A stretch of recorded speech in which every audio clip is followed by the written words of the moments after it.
The search for Michael Vaughan continues. Michael went missing from his neighborhood in Fruitland in July of 2021. He was just 5 years old at the time. Law enforcement has spent the last year and a half investigating. But the Fruitland police chief says a credible tip led investigators to a home near Michael's neighborhood this weekend. Crews are back out in Fruitland today searching for Michael Vaughan. Police believe his remains are in the backyard of a Fruitland home, and today is the 6th day crews are excavating the yard. Crews could be at the house on Red Wing Street for another week. This house is just 4 minutes from the Vaughn's home. As you know, from the time Michael went missing, this has been an all-hands-on-deck investigation, and it remains very active and an ongoing investigation. You can't take one of our most precious citizens from us and ever expect us to stop. During the course of this investigation to date, we received credible information that the remains of Michael Vaughan could be found in the backyard at 1102 Red Wing Street in Fruitland. As a result, the Fruitland Police Department obtained a search warrant for the residence along with the front and backyards. That search warrant was served on November 11th. It was a Friday. We served that late in the evening. Upon entry, officers encountered Stacey Wondra, one of the known occupants of the home, and Sarah was subsequently arrested based on probable cause that she had knowledge of Michael's death and failed to report that death to law enforcement. The following day, the Fruitland Police Department, joined by the Idaho State Police, the Idaho Mountain Search and Rescue, the Fruitland Fire Department, and the Fruitland Public Works Department, began a very methodical excavation of the backyard of the Wondras' home. During that excavation process, the Idaho Mountain Search and Rescue, Mountain States detection dogs deployed multiple certified human remains detection dogs on the property, all of them alerting to the presence of human remains. Ground penetrating radar was also used and deployed, detecting anomalies in the backyard. We completed the excavation of the entire backyard and removed over 250 yards of dirt. Prior to backfilling the yard, the dirt was meticulously sifted for any potential human remains. We did not find Michael's remains. Although the remains of Michael Vaughan were not recovered, we strongly believe, based on evidence, that Michael was abducted and is deceased, and that his remains were buried and later moved from the property. As of today, the whereabouts of his remains are unknown. However, the investigation is active, fluid, and ongoing. Once the excavation was complete, we conducted a thorough search of the Wondras' residence. The search was productive, and additional investigative evidence was recovered and is currently being processed. Evidence suggests that the following individuals who are currently in custody are involved in the abduction of Michael Vaughan. Stacey Wondra, 35 years old. Sarah lives at 1102 Red Wing Street in Fruitland and was living there at the time of Michael's disappearance. We believe that Sarah has firsthand knowledge and is involved in Michael's abduction. Stacey Wondra is currently being held at the Payette County Jail for failing to report a death to law enforcement. And Stacey Wondra, 30 years old, a male. Stacey was also living at 1102 Red Wing Street in Fruitland and was living there at the time of Michael's disappearance. We believe that Stacey has firsthand knowledge and is involved in the abduction of Michael Vaughan. Brandon Shirtliff, 30 years old, of Kuna, Idaho. Brandon was living with Sarah and Stacey Wondra at 1102 Red Wing Street at the time of Michael's disappearance, and we believe Brandon has firsthand knowledge of Michael's abduction. Adrian Lucian, 32-year-old male out of Toledo, Ohio. Adrian was staying with Sarah and Stacey Wondra at 1102 Red Wing Street at the time of Michael's disappearance, and we believe that Adrian has firsthand knowledge of Michael's abduction.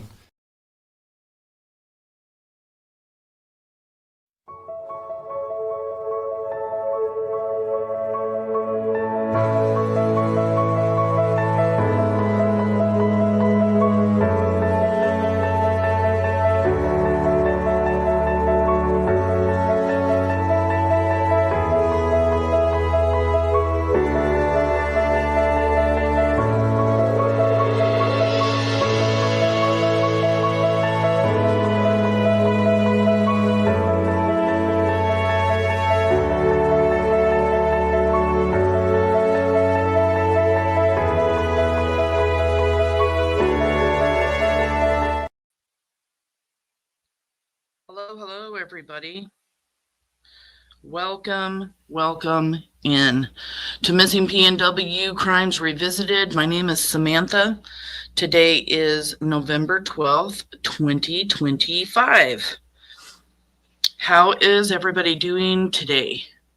Thank you guys so much for coming in, supporting Monkey, and supporting the Vaughan family. I am so sorry for the delay tonight.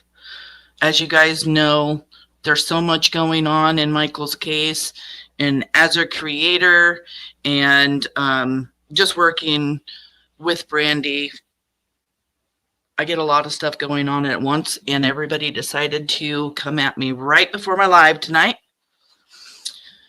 I see Mama in the house.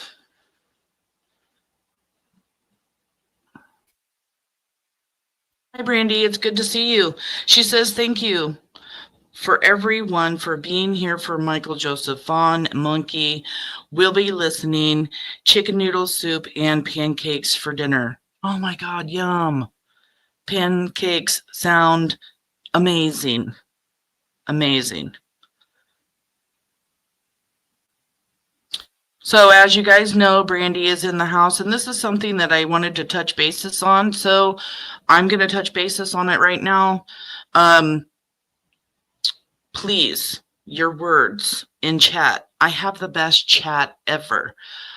And as we're speculating, as we're talking in chat, let's remember the family does come into chat. Papa comes, Brandy comes, Brandy's sisters come. Let's just be kind with our words and how we describe certain things, because this affidavit has came out and there's a lot of horrific stuff in it. And as we're talking, looking at the documents and everything, we need to really pay attention to what we are talking about in chat, just because the family is here, and we need to stay respectful because they're having a very difficult time right now. A very difficult time. I spoke to Brandy this afternoon. We cried together. We talked. We laughed. She's doing everything she can to be well. She's doing great. And under these circumstances, of course, in that aspect, she's not doing too great. A lot of emotional stuff going on. It's just a very difficult time for the Vaughan family.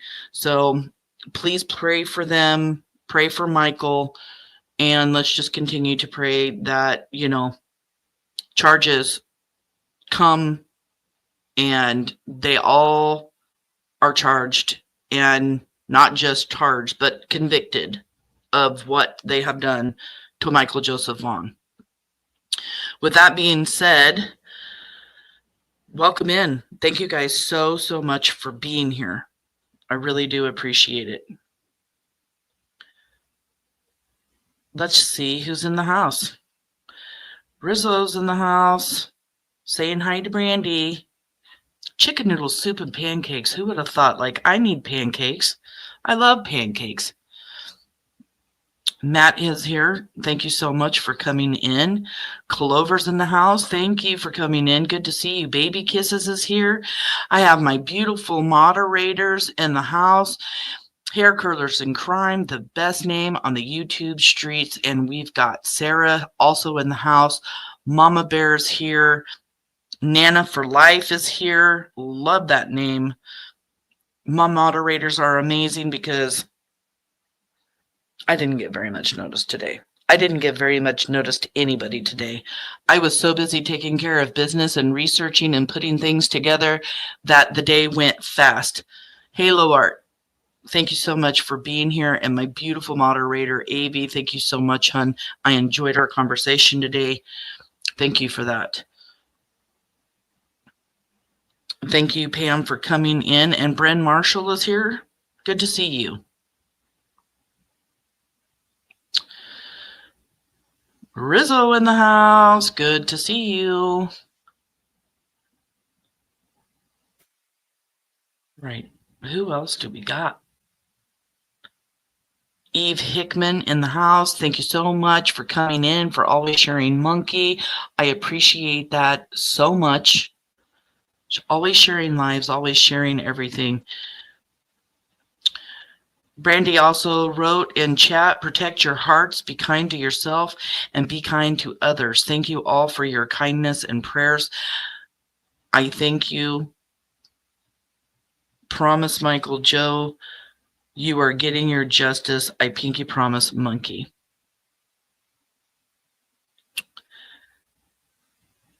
Isn't it so good to know that Brandy's feeling well enough to be here?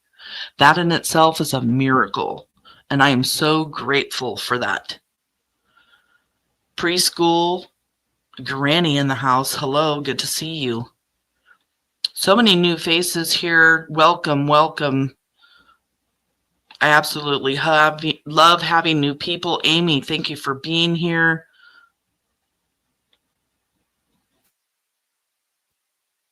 We will be going over court documents, and we are also going to be going over a few other things. Dawn, good to see you, hun.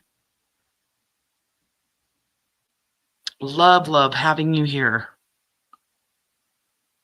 Shannon is here. Hello. Hello, my friend.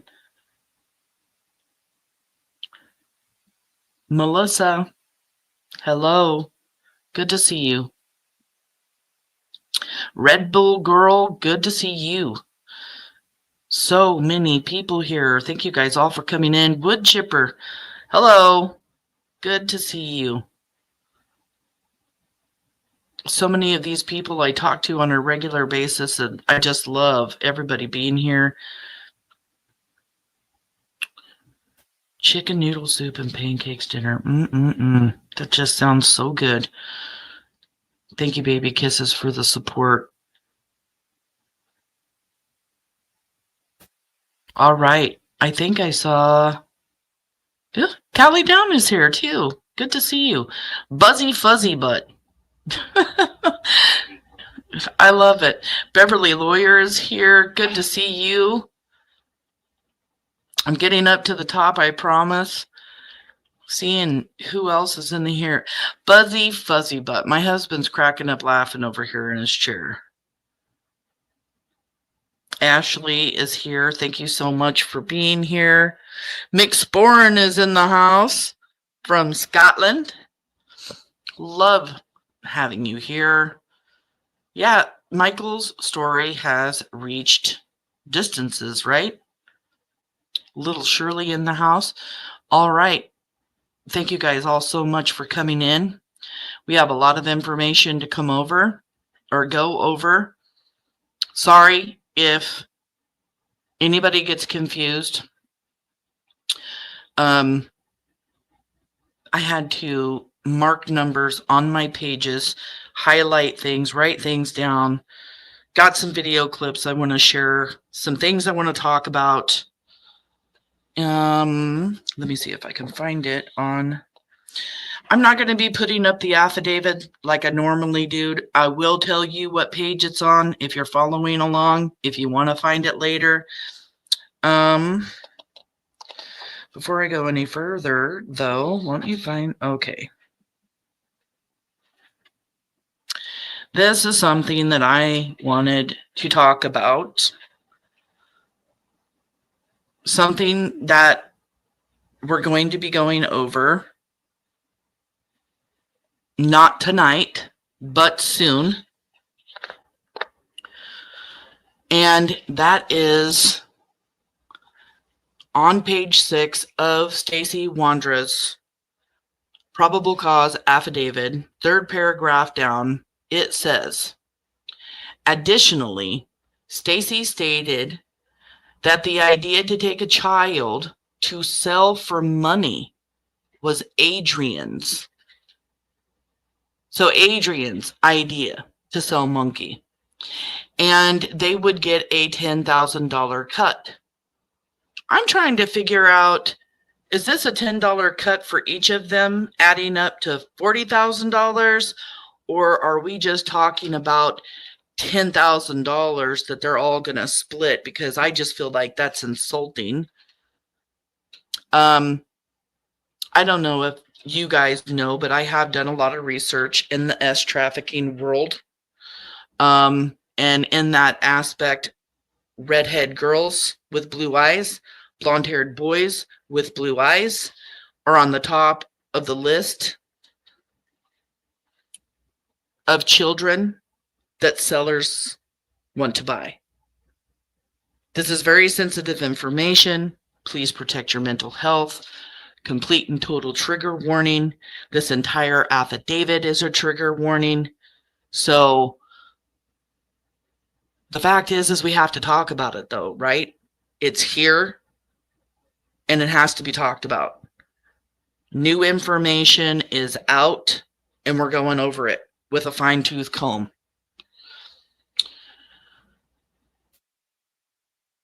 Sell for money was Adrian's idea, and they would get $10,000 cut. Stacey was asked if Sarah provided any direction throughout any part of this. Stacey said that Sarah asked him and Brandon to follow her lead, which was to take the kid. His name's Monkey. Michael, not the kid. Stacey recalled that most of the conversation at that point was Sarah trying to figure out what they were going to do. I mainly, in this paragraph, wanted to just talk about the fact that their idea, according to Stacey, was to take a child and sell them for money. I talked about this a little bit about Adrian and the recording that I have of somebody threatening Adrian. This somebody is connected to the S trafficking world because their mother had been involved, may even still be involved in S trafficking. I played that recording before. I'm not going to play that tonight, but I am going to take a couple of clips from lives that I have done to show you guys some information that I'm going to be going over here very soon. Because it's very important now that we have this information in documents in this probable cause affidavit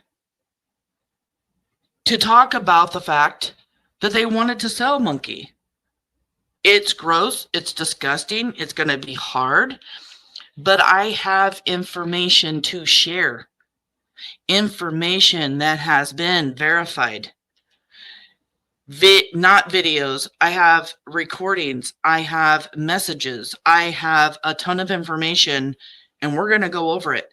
And we're going to go over those people, these S traffickers that knew Adrian, and talk about connections between Brandon, Adrian, and Twin Fall, Idaho, where these gang members, the Pope twins, live that threatened Adrian. And it may sound so confusing to everybody that's listening, but I promise I will make sense of it in the future, okay? But I wanted to touch on this tonight to give you guys some examples of some stuff that we're going to be talking about. Let's get to one of them. I'm going to share my screen.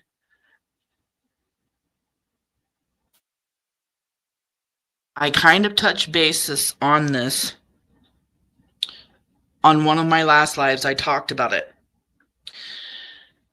While Brandy, Monkey's mom, and we call Michael Vaughan Monkey respectfully, that was his nickname. So if you guys hear me say Monkey, I'm talking about Michael. It's a habit of mine now. Brandy Vaughan got on panel with Stacey Wondra here on my panel. She was able to confront him and talk to him. During their conversations, Stacey Wondra brought up a woman that Adrian hung out with. She was a beautiful redhead woman who drives a gold Cadillac. And I kind of spoke to you guys about the fact that she contacted somebody and said, hey, Adrian was like trying to get me to do like what Brandy called some lady of the night stuff. She turned him down. And then he wanted her profile picture. So I want to share that with you guys real quick, just to show some of the shady activity that was going on.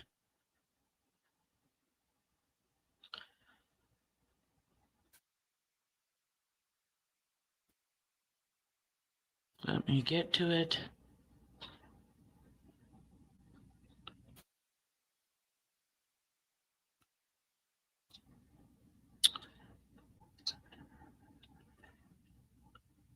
All right. So we're talking about Adrian Lucian and this woman that Stacey Wondra brings up. That Adrian does. And we actually have a girl who came forward, talked to one of my partners, and let them know Adrian wanted me to be part of the scam. But let's talk about it. Here we go. Again, trigger warning. Stacey is not nice. Tick tock, tick tock. Time is up. Yep, you are right, Renee. Chick, I don't know what her name was verbatim, but she had drove a gold Cadillac. And she was just this preppy girl, like super young. I don't know. I think she had like red hair. This is the preppy girl with red hair. You can see down here at the bottom where the arrow is pointing Adrian's name. Or something, but like just preppy, you know, like had everything given to her. This is one of the girls that Adrian Lucian was hanging out. I'm sorry, I'm going to let my other self from the other live explain all this because it will just get confusing if I say anything. Here we go. In Fruitland, Idaho, when he was staying at the Wondras, and Stacey actually talked about her up on my panel when Brandy confronted Stacey. The arrows pointed right down to Adrian's name, liking her picture here on Instagram. And we've got messages from her too. Keep listening.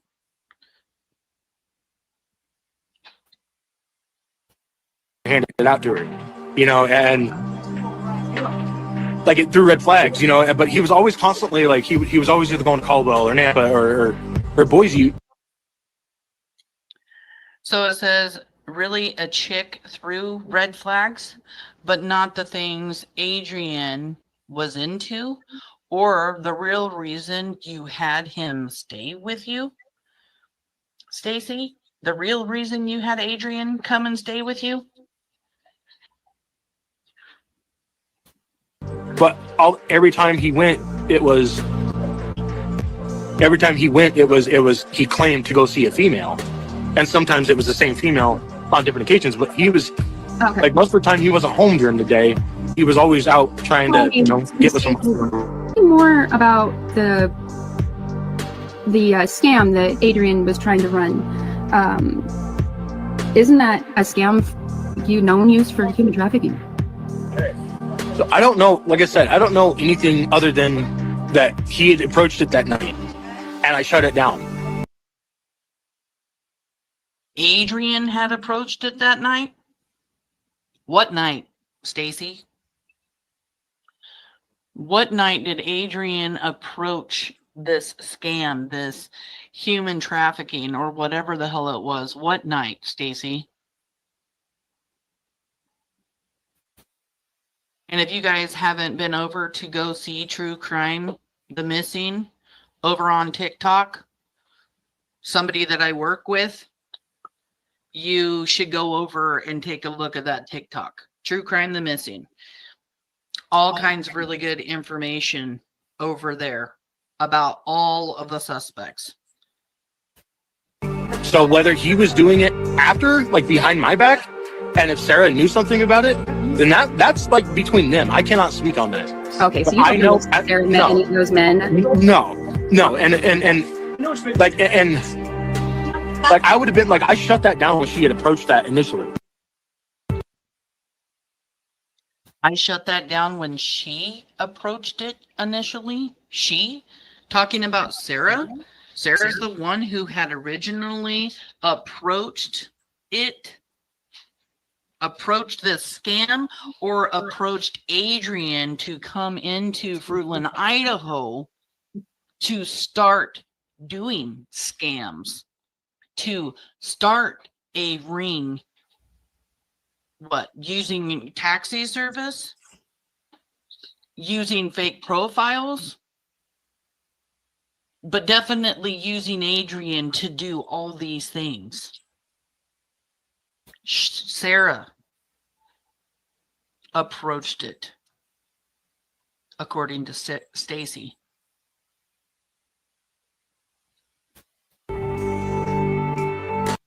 What does Adrian's unnamed friend, Emily, have to say?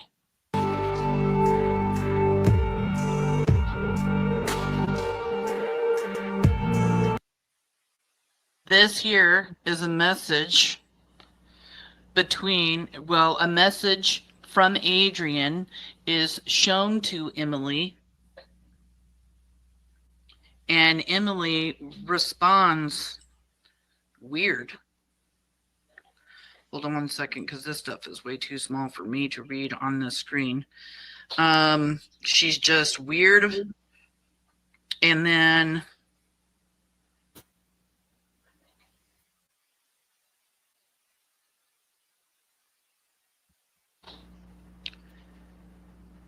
the message itself that Adrian writes here.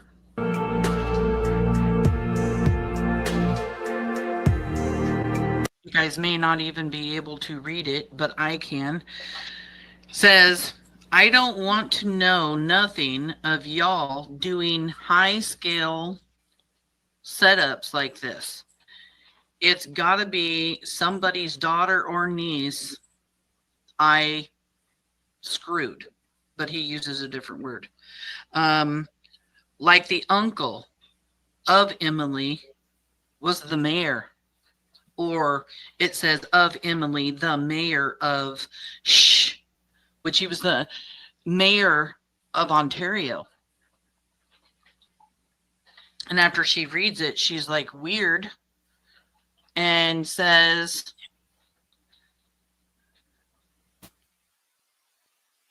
let me find it here.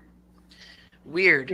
He was most likely in and around Fruitland. I don't think I was with him that day, although I did hang out with him a few times that summer. I don't think more than like 4 times. Then goes on to say, most importantly, right here up at the top, what she had to say, he wanted to PIMP me. PIMP me. Probably, and wanted to use my pictures and stuff to scam people, but I wouldn't let him. Then down at the bottom says, I feel like I saw him one time after that, and he tried to contact me, or he tried to contact me at least, and he acted weird. So he tried to contact her sometime after Michael's abduction and was acting weird, but he wanted to use her profile picture to scam people, to catfish them for some kind of ring, and he wanted to PIMP her out to men. What? He already knows.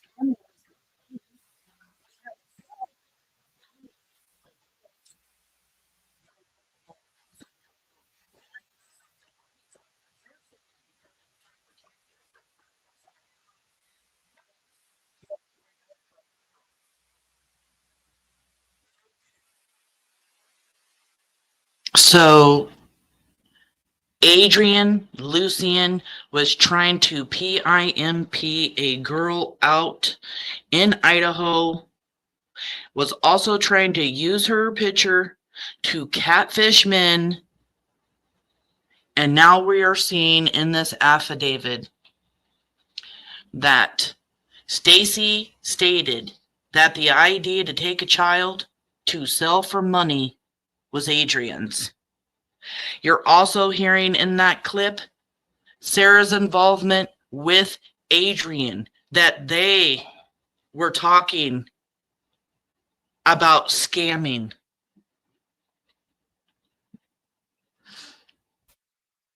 I have another thing I want to share from another one of my lives.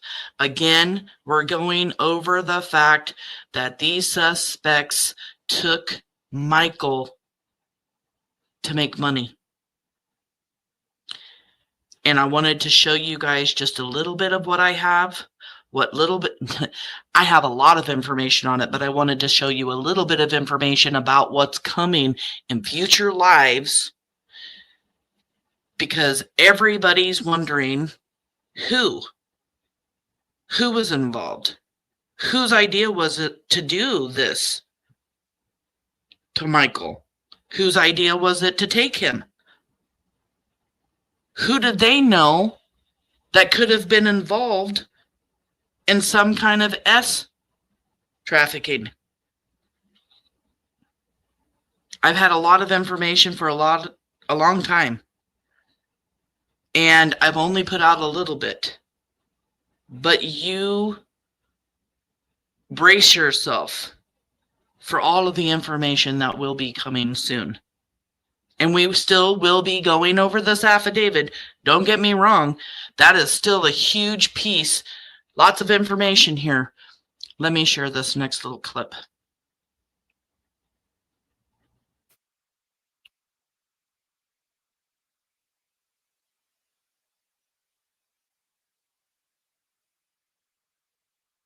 This is a live that I did. It was called Suspects, Hoodlums, something like that. And there was a lot of information in this about Adrian and different connections as well, if you guys want to take a look. But I did fast forward to a little spot here so that you guys could listen to a little clip of this. And Brandon doesn't have a twin brother. The screenshot from Adrian looks like it says twin. Yes, I believe that's exactly what it said. Okay, here's the interview. Brandon is speaking right now. I'm just starting a minute and 30 seconds in. Oh, this is the interview Brandon does with JLR, and he says flat out Sarah and Stacey are involved. So what's that? Can you explain this is what's JLR. going on? Like what happened? What went down? What's up? Yeah, the people that I used to stay with sometimes on the weekend and drive taxi for or whatever, they're involved in some big shit about. They're saying they know more about the Michael Vaughan case and everything like that. And I heard that they're saying that they actually killed him themselves. Now, who said that? They said they actually unalived him themselves, is what Brandon says about Sarah and Stacey.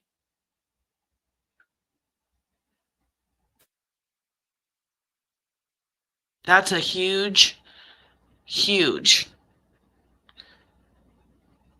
thing for Brandon to say. I mean, you've heard them throwing each other under the bus and everything. Have you guys heard that before? Have you guys heard him actually say Stacey Wondra and Sarah unalive Michael? I feel like that's huge. Now, one of the other things, like the TikTok gal or guy, I don't know who it is, that goes up and does the TikTok stuff, has also posted something up in Monkey's Army that I want to share because it's relevant to topics we're going to be talking tonight, because tonight's live is connected timelines and K-9 tricycles or tricycle and sightings and an affidavit review.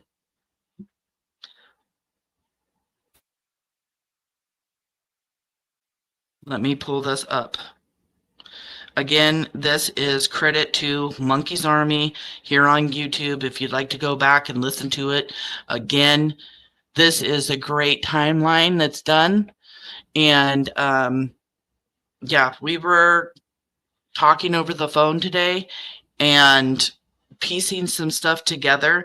I was up till 4 o'clock in the morning last night, you guys, talking to Miss Callie Dime and just, you know, looking through the affidavit, piecing together so much. It's crazy.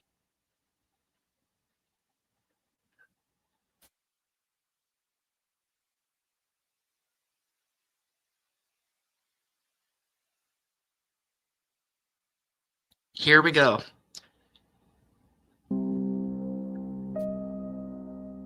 Hey Brandon, you missed me? I have a question for you, now that we have some facts. You, Adrian, Sarah, entered the neighborhood on 8th Street at 5:08 p.m. on July 27th, 2021.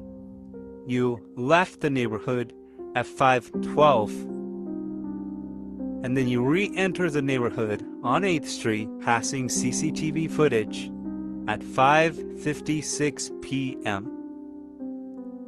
Then, immediately following that, you were seen walking in the area of Three Rivers Way, interesting area, at 6:08 p.m. So you guys were...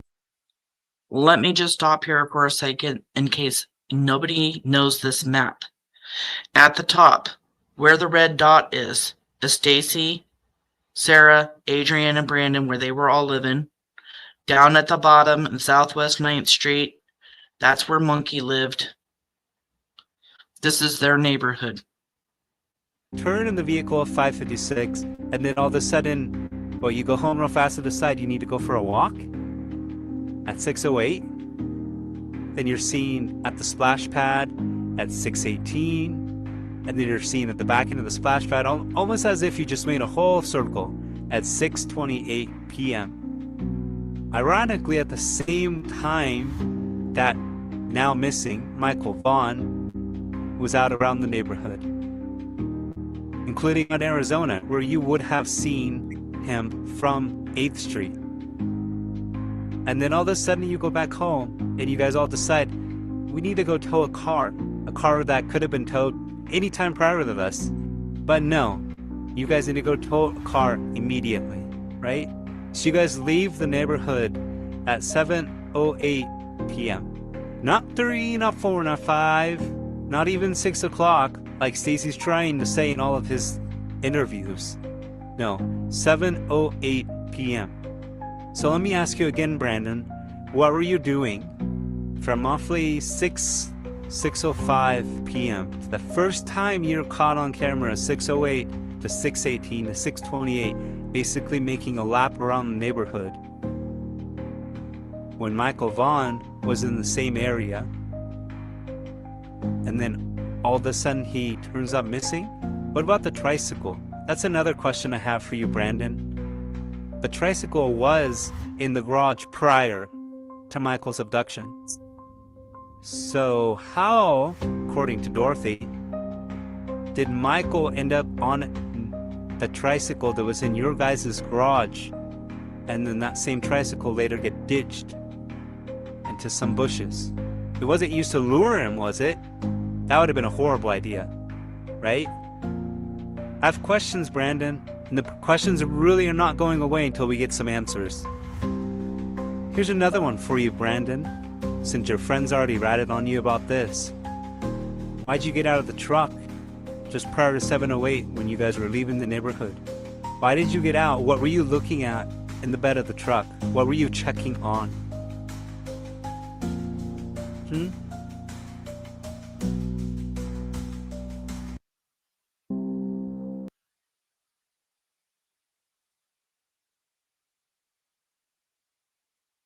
That video gave me chills. Chills.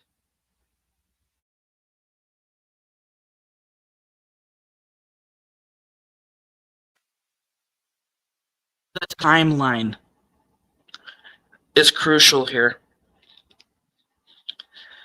The timeline is absolutely 100% crucial, and it's here. It's in the affidavit.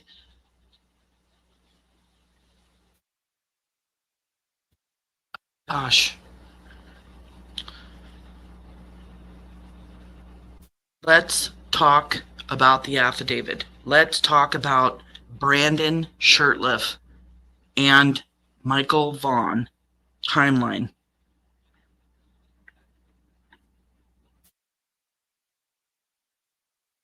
Do you guys want me to put up the affidavit?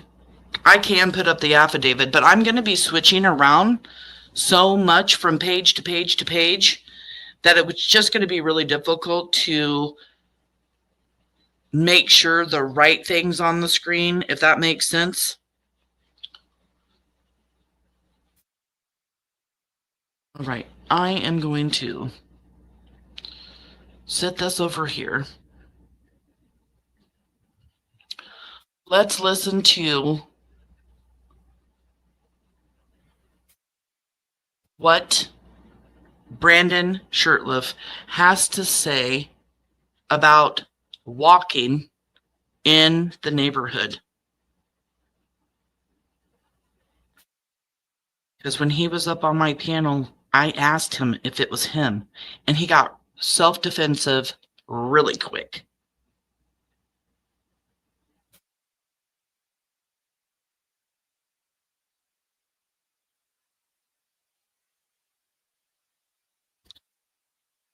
Let me make sure this is the right time.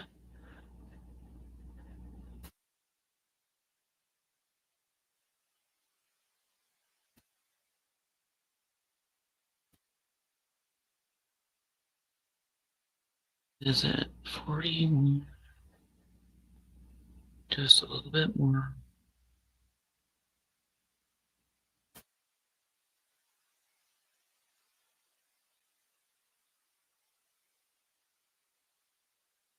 We should be good right here.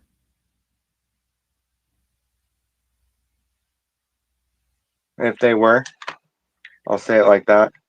Okay, but did you know anything about it? I mean, from even No. if they didn't tell you, did you know anything about it? Not really, no. I don't really remember them telling me one specific app that Okay.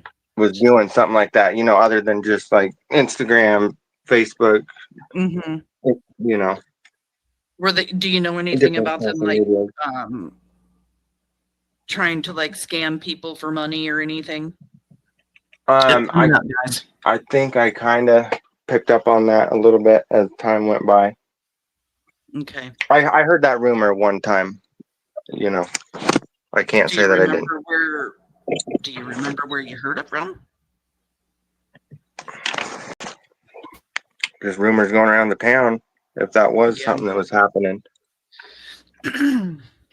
And I asked you this yesterday. I want to ask you again because everybody wants to know, were you the person that is walking around the neighborhood in that picture that went around on the news, that's gone around YouTube? You know, the one I'm talking about, the guy with the hat, the cut off shirt and shorts and stuff walking in the neighborhood. Was that you? No.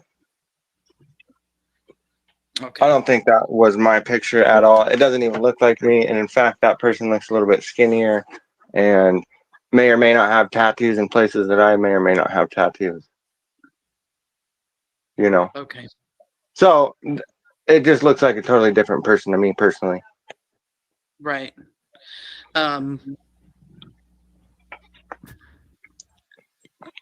So did you ever know of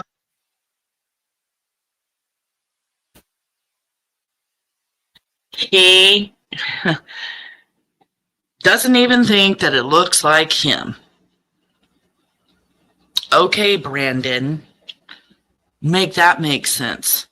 Because right here it says in the affidavit, video surveillance shows an adult male walking in the area of Three Rivers Way at 6:08 on July 27th, 2021, and the same male is captured walking in the area of the neighborhood splash pad at 6:18. The last image of the male is captured at 6:28 as he walked through the wooded area to the west, back towards the area in which the Wondras lived. Brandon Shirtliff was identified in 2022 as being this person and told detectives. So Brandon told detectives during an interview that the surveillance video captured him as he was walking and searching for a missing child on the date that Michael disappeared. This video captured Brandon walking prior to Michael being reported. Key right there. And I think this is why I missed it. This video captured Brandon walking prior to Michael being reported missing. Brandon reported he was living with the Wondras on the date. So this doesn't necessarily mean that Brandon wasn't out walking around and could have taken Michael.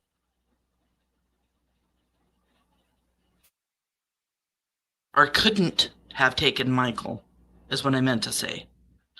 Because Brandon is walking prior to Michael being reported missing. This is huge. Why? Listen to the timeline. That was also on page 2, last paragraph. On the first page, on July 27th, 2021, neighbors reported seeing 5-year-old Michael Joseph Vaughan between approximately 6:15 and 6:30 in the area of Monkey's home and nearby residents on, and it's redacted, and South Arizona and Fruitland Payette County, Idaho. Michael knocked on some of his neighbors' doors, attempting to play with neighbors or in their yards. Michael was told to return home by all of the neighbors he contacted. Brandon Shirtliff is walking in the neighborhood at 6:18 to 6:28. Michael is seen by neighbors at 8:15 or 6:15 to 6:30.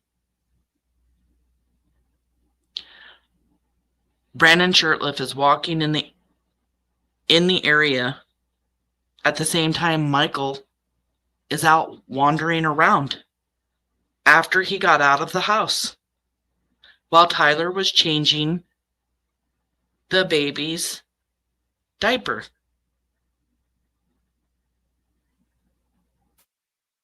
I'm finding this really interesting. And this information is going to come together even more. Remember, he's seen walking in the area of Three Rivers Way. So we're going to talk about a couple of other things. We're going to talk about Brandon walking on Three Rivers Way, but we're also going to talk about the K-9s that are hitting on items on Three Rivers Way. On August 2nd. This is the day after they're interviewed. All 4 suspects are interviewed. Adrian Lucian's hiding in a closet. They have came into the house. They're interviewing suspects. They're probably looking for Michael in the house. K-9 Banshee tracked sent down to a tree over the edge of a bluff off Southwest 8th and 3 Rivers Way. K-9 Banshee was determined to track the scent into the thorny bushes under the tree despite the thorns. A discarded child stroller was located deep in those thorny bushes. On 3 Rivers Way. And here's another thing. On August 5th, this is 4 days after they have spoken with all 4 suspects. A pink tricycle was located behind the bluff sign at 3 Rivers Way and Southwest 8th Street. So the dog is hiding in the bushes on the 2nd and finds a stroller. But on the 5th, hitting on a tricycle on 3 Rivers Way that is behind a sign. During a search of the same area, excuse me, hold on 1 second, guys.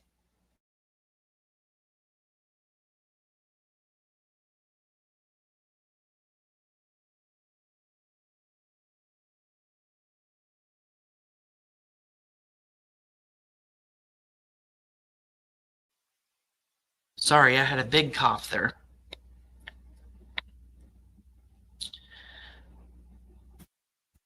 During the search of the same area the day prior, so on August 4th, the tricycle was not there.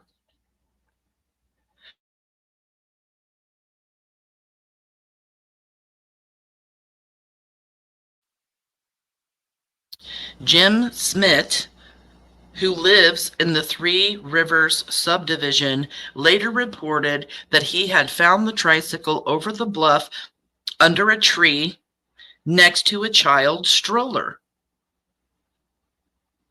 Are you guys understanding that? The dog, Banshee, on the 2nd, hits in bushes where a stroller is. On the 4th,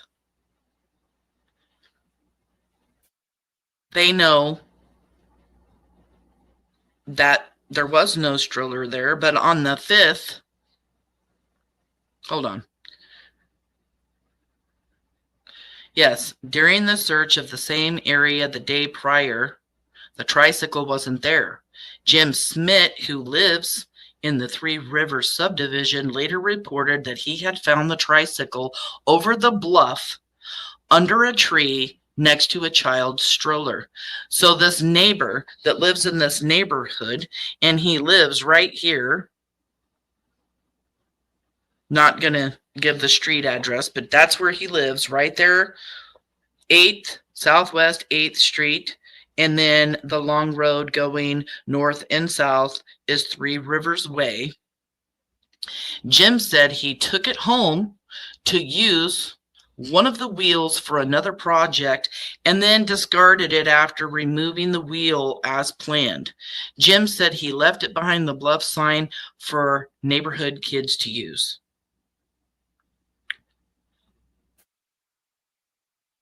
After not removing the wheel as planned.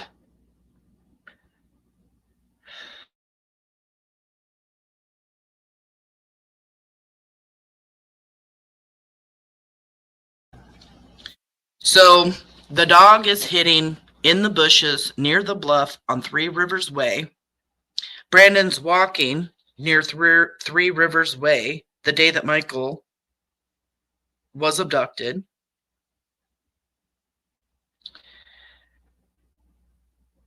And then when they do another search, they find the tricycle there when it wasn't there the day before. It is so sus, ICU, for real. Okay? I hope you guys are keeping up with me, because as I try to explain it, I really want you guys to understand everything. So, we have this guy in the neighborhood that lives right here up 3 Rivers Way. He finds the tricycle. He was going to use the wheel on it, decided not to, put it behind a sign, not back in the bushes, behind a sign, and discards it for the neighborhood kids to play with. Okay. Now,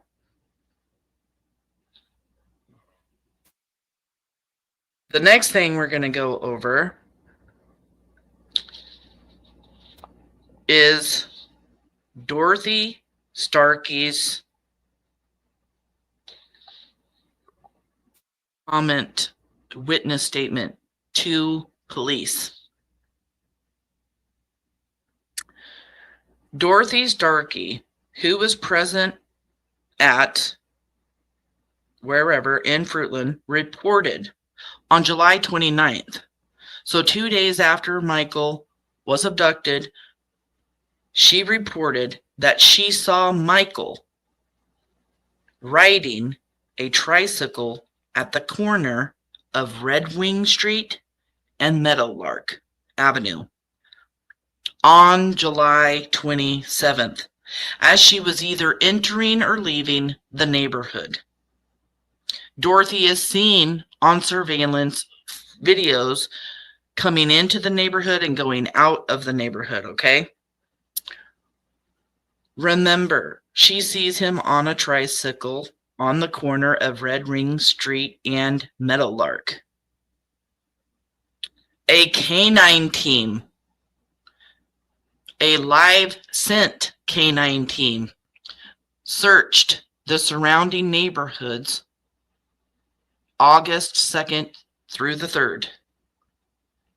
A K-9 handler also reported that K-9 Banshee showed interest in the area of the corner of Meadowlark and Red Wing Street.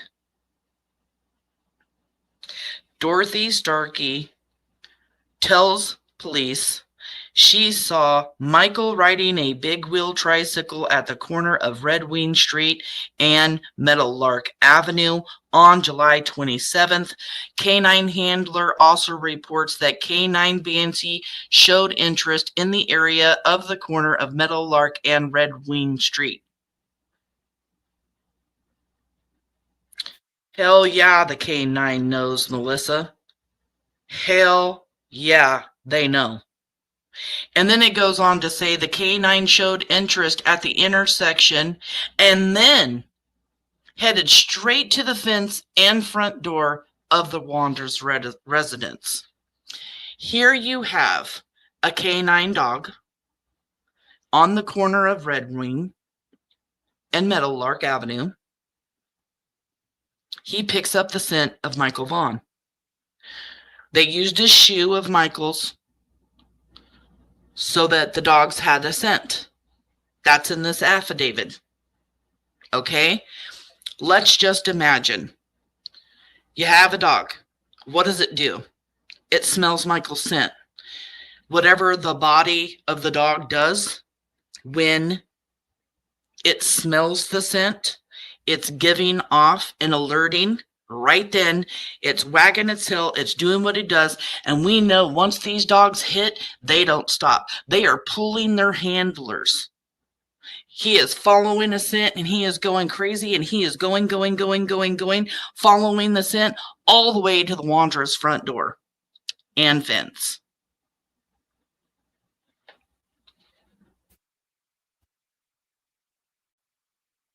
On August 2nd through the 3rd is when the K-9s, the scent dogs, were out there. Suspects were talked to and interviewed on August 1st. After the dogs are hitting on the corner of Red Wing and Meadowlark, Jim Smith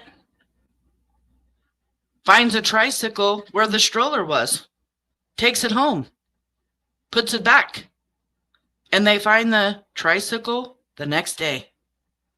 And now we're getting into the tricycle. Yes, that is exactly what they are trained to do. Those dogs go crazy when they hit on something. All in the affidavit. Once you start breaking it down, these timelines, everything is it's in there. You just gotta, like I said, I was up going over this affidavit with Callie for hours last night talking about things, and we found so much. ICU. So Dorothy had to also see the other 4 when she saw Michael, right? Is that information going to be in the affidavit? Because here's the thing. I noticed we have this affidavit talking about where Sarah Wandra's blue Toyota Corolla, leaving, coming back to the neighborhood.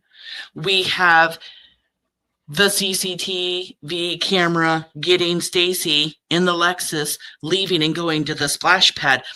There's nowhere in this affidavit that I have seen yet. And if you've seen it, tell me where it is and what page it's on, please, because I can't find CCTV giving us information about when Stacey Wondra comes back into the neighborhood.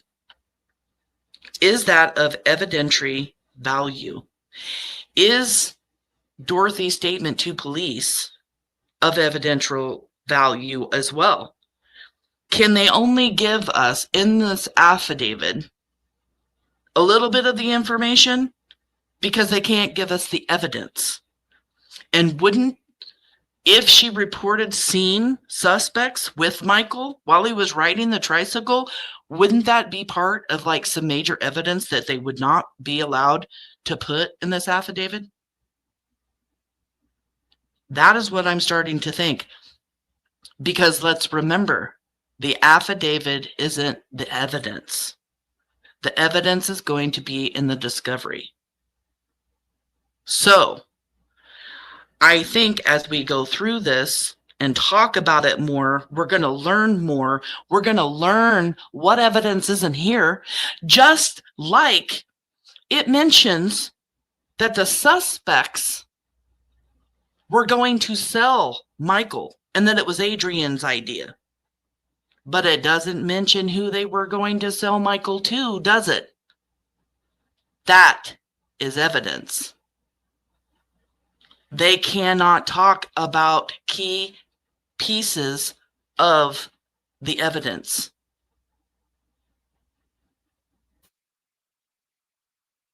So, I hope that answered your question, ICU, because as I go through this, I notice there is a lot not here.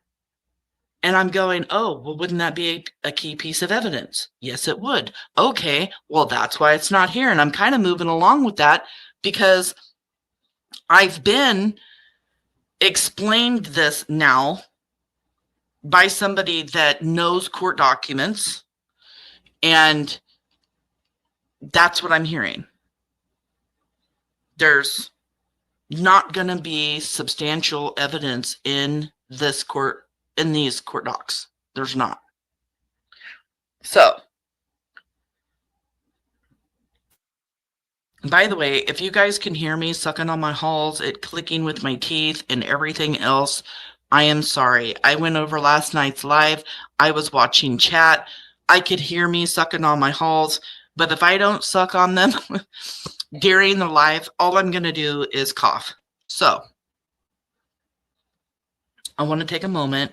I want to put up Michael's beautiful, beautiful face before we get into any more of this. Let's just take a little bit of a break, a little bit of a breather, check chat, talk a little bit, and move forward with some more information. Because once we start talking about this tricycle, the information that's there is crazy when you start putting the pieces together. Sweet Michael Joseph Vaughan, nickname Monkey, was abducted July 27th of 2021. There are 4 named suspects in Michael's abduction and murder.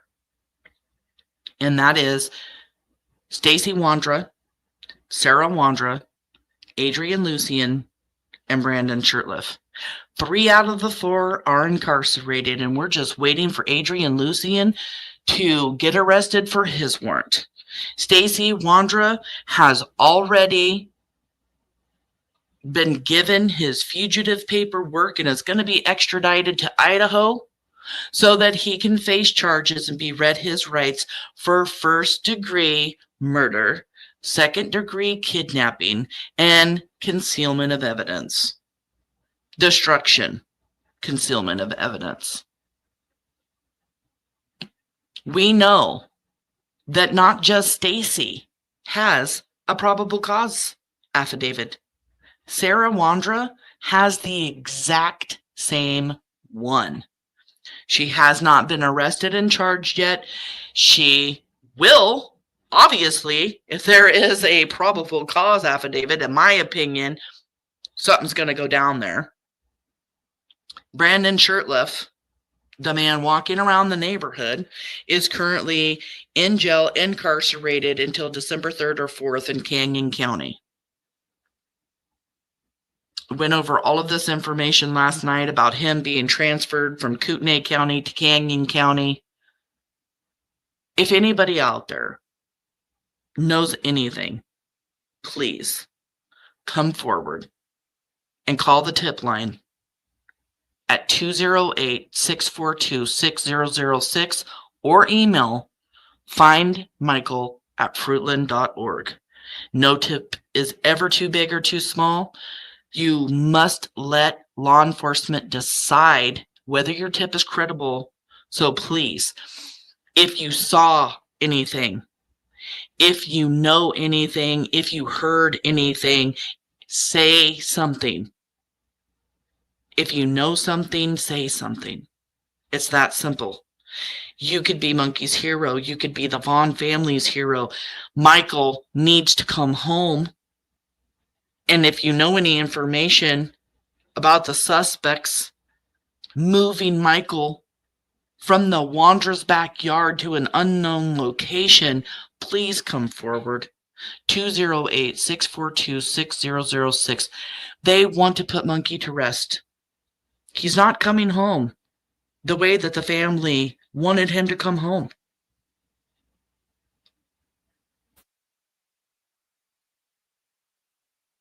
Email findmichael@fruitland.org.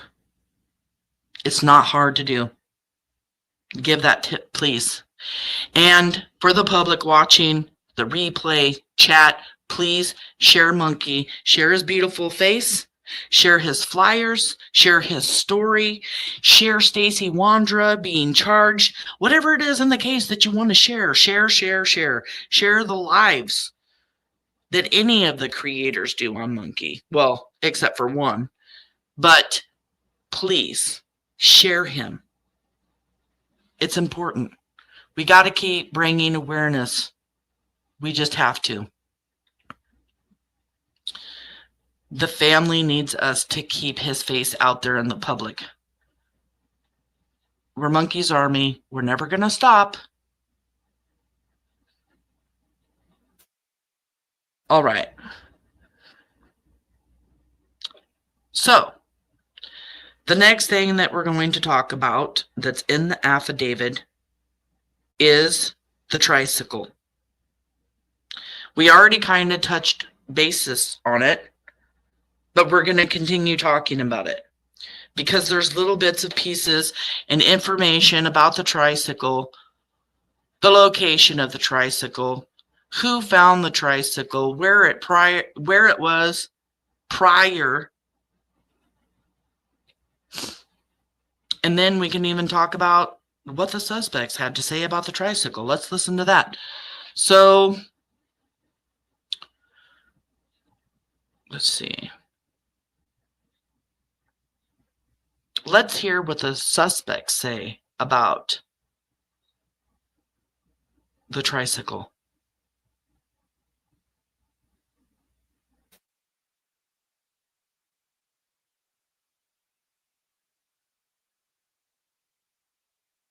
Let me just make sure on this time real quick.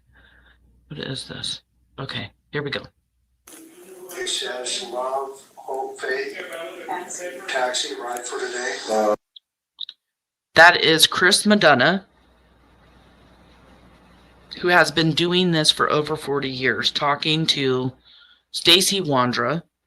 This is Stacey Wondra's confession footage, is what I call it, because that's basically what he's doing, giving up knowledge of what he knows, FaceTiming with Chris Madonna and Juanita Keller, another investigator, telling them where Michael is located in his yard, giving the tip. During this time, a warrant is being served and Sarah has been arrested. And she starts throwing Stacey under the bus immediately. But Chris Madonna talks about a tricycle here. Hey Stacey, where was the tricycle at? Well, turn the camera around. It was sitting on the boxes right there. Okay. They rearranged all the boxes, so it was literally closer to the trailer on the right side. No. That side of the trailer, but yeah, your left, my right. But it was sitting. They did a lot of rearranging in the garage.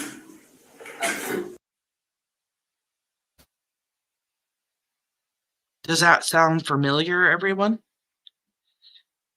What do we have here in the court documents? We have a woman named Kim would later report to law enforcement that she had seen the tricycle in the Wondra's garage during a yard sale in the spring of 2021. Kim was able to describe the layout of the Wondra's garage and where she saw the tricycle on a stack of boxes. Isn't that exactly where Stacey Wondra just told Juanita and Chris Madonna where the tricycle was that they asked about? For once, Stacey's not lying. I'm in shock, you guys. Stacey's not lying about where the tricycle was because it was seen on top of boxes. But it wasn't there during this interview. But pictures were taken early on, you guys. Pictures were taken early on. They go into the house on August 1st, find Adrian Lucian hiding in the closet, right? They interview all 4 suspects on August 1st. You know damn well if they went into that house, found Adrian in a closet, they were already searching for Michael in the house, walking the property, the area, and everything else, which also kind of tells me Michael may not have even been buried in the backyard yet on August 1st. That's my own personal opinion, because I'm sure they would search everything. I mean, maybe they were just in the house, but when they went there, is that when the original pictures were taken of the tricycle? I'm just wondering, curious about that myself. And then you have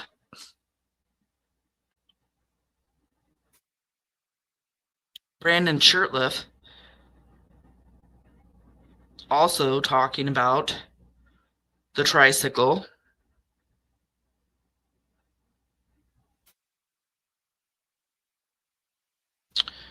Now, let me look here real quick. This is at 1:05:56. Okay, hold on 1 second. Fast forward. 1:05.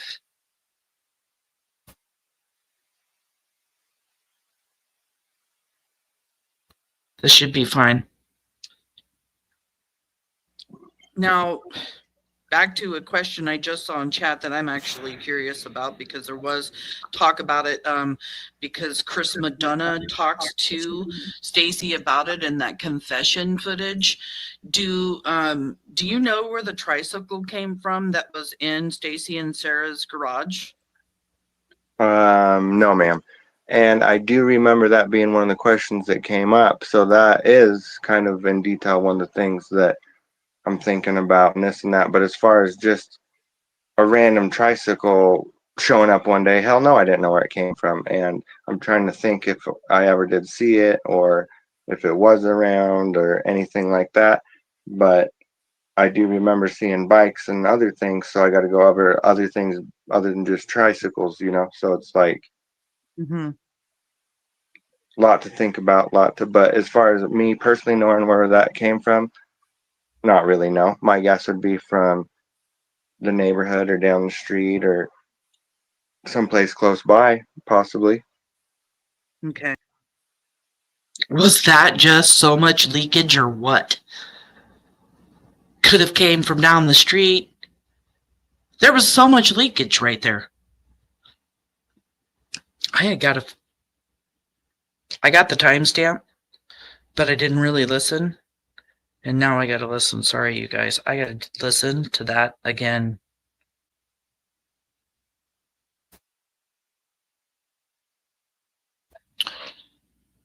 Hold on, I want to make sure. Okay, here we go. I'm actually curious about, because there was talk about it, because Chris Madonna talks to Stacey about it in that confession footage. Do you know where the tricycle came from that was in Stacey and Sarah's garage? No, ma'am.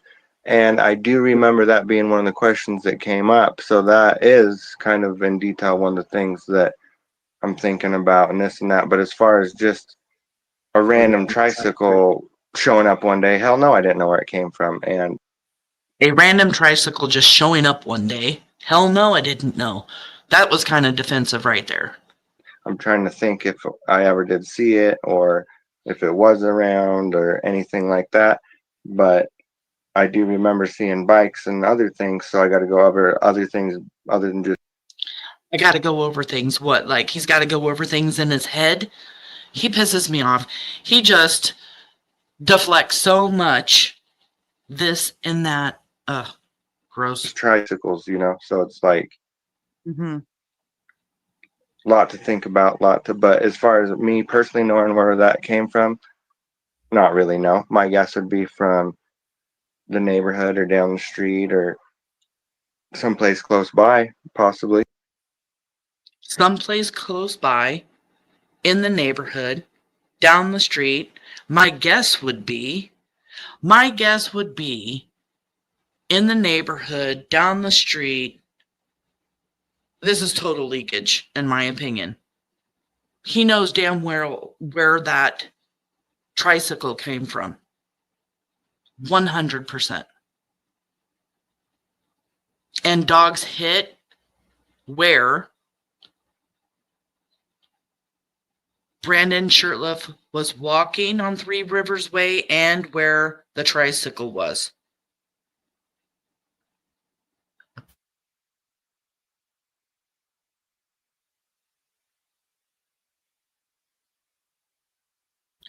He was talking like he was layered up. It drove me nuts when Samantha was asking him questions. He answered, I may or may not have, I may or may not be, shaking my head, right? Or this and that. That's one of the ones that bothers me. And I caught myself saying it so much after talking with him. It bothered me. Hold on one second, guys.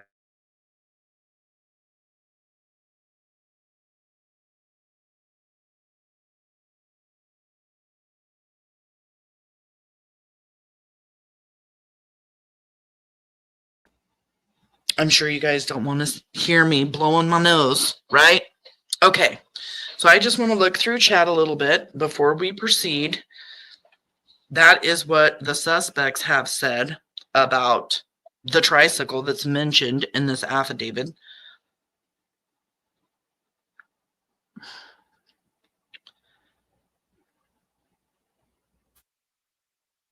All right. How did the tricycle get out of the garage down the street? I'm so confused. We are going over the tricycle, and I promise you, Puppy Puddle, that you're going to understand how that tricycle moved, and we're going to know where it was and what it was doing, okay?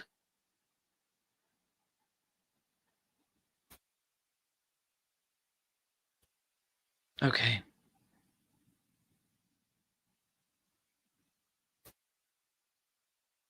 Let's see. Yeah. Liar.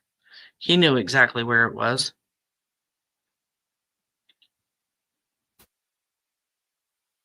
The real Rockin' Robin is in the house. It is so good to see you. Haven't seen you in a minute. Thank you for coming in.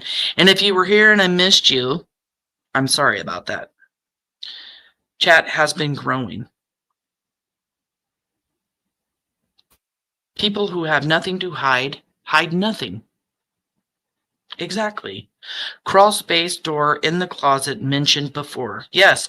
And on JLR, which so suspicious to me, is that JLR interviews Brandon. Brandon's asked about the Wondras house. We know, according to this affidavit, Adrian, Brandon, and Sarah went back to Cuna, grabbed Michael, and brought his body back to Fruitland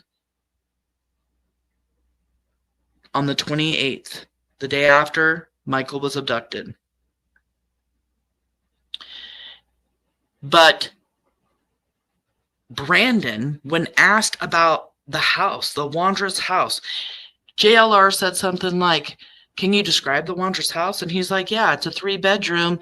I think he said remanufactured home with a crawl space.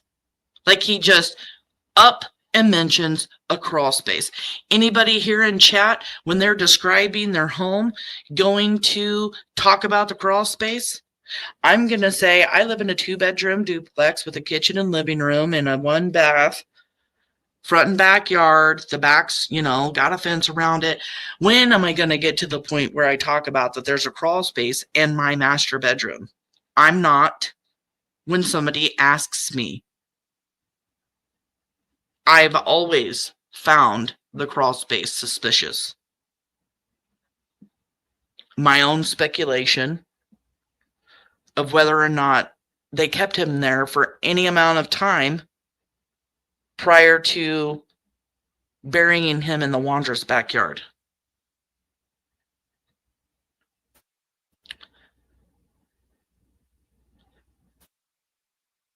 Melissa, what date was that drone footage from in their backyard? Melissa, I don't know what drone footage you're talking about. So if you would love to send me that, I would love to have it and we can go over it.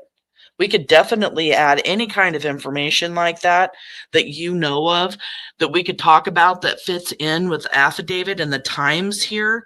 Love, love, love to have it. I am not sure. Thank you for bringing that up. Hiding in the closet. Oh, wow.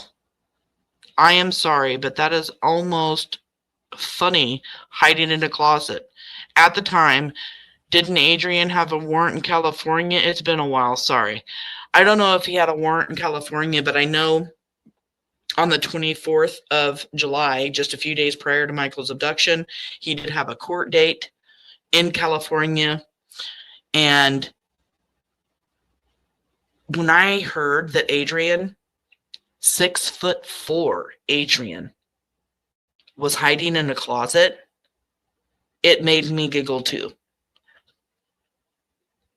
I'm not gonna lie. All I could imagine, this guy wants to portray himself as some wannabe gang, whatever, in his videos, throwing up the gang signs and everything else. And when push comes to shove, Adrian's hiding in a closet. The same Adrian that's mentioned in this affidavit as being the person who came up with the idea to sell Michael, the person that held, trigger warning you guys, held the duffel bag open while Sarah Wondra put Michael in the duffel bag.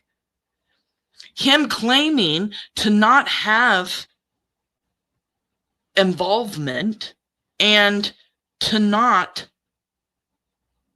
or him claiming to be set up, I'm really starting to wonder now.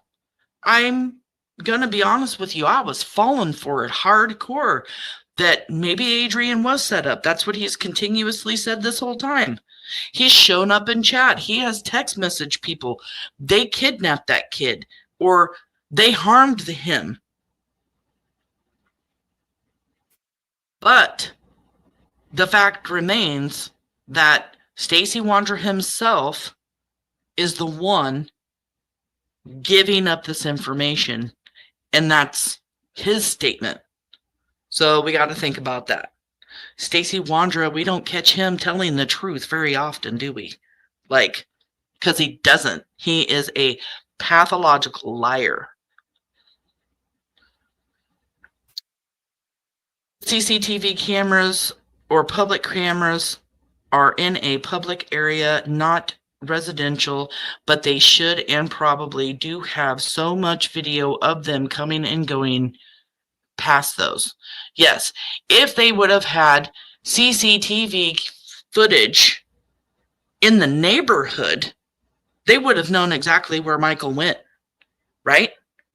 So that whole argument that Brandy Vaughn and Stacey Wondra had up on my panel was ridiculous because he's claiming, what do you mean? If we were parked over there off of 8th in Arizona, and if we took Michael then or whatever, why don't they have that on CCTV? CCTV would have picked him up back there. And even I tried to tell him, the CCTV footage is down on the end of 8th in Arizona. It doesn't come into the neighborhood. And he just wanted to lie and lie and lie about it. No, if the CCTV footage had actually came into the neighborhood, Michael Vaughan would have been seen wandering around the neighborhood, and they would have known exactly how Michael Vaughan was abducted, whether he was lured into getting onto a tricycle, whether he was taken by a car, whether he was just picked up and carried, they would know. And thank you, Hair Curlers in Crime, for talking about that in chat. Uh-oh. Hold on a second, you guys. I'm going to mute this.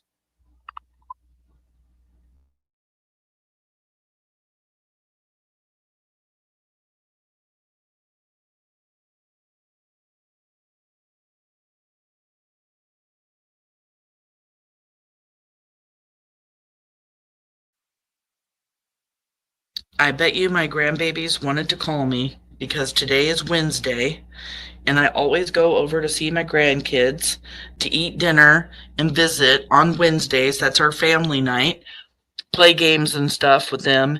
And I'm super sick, and my daughter's husband's super sick. He actually broke out with shingles really bad.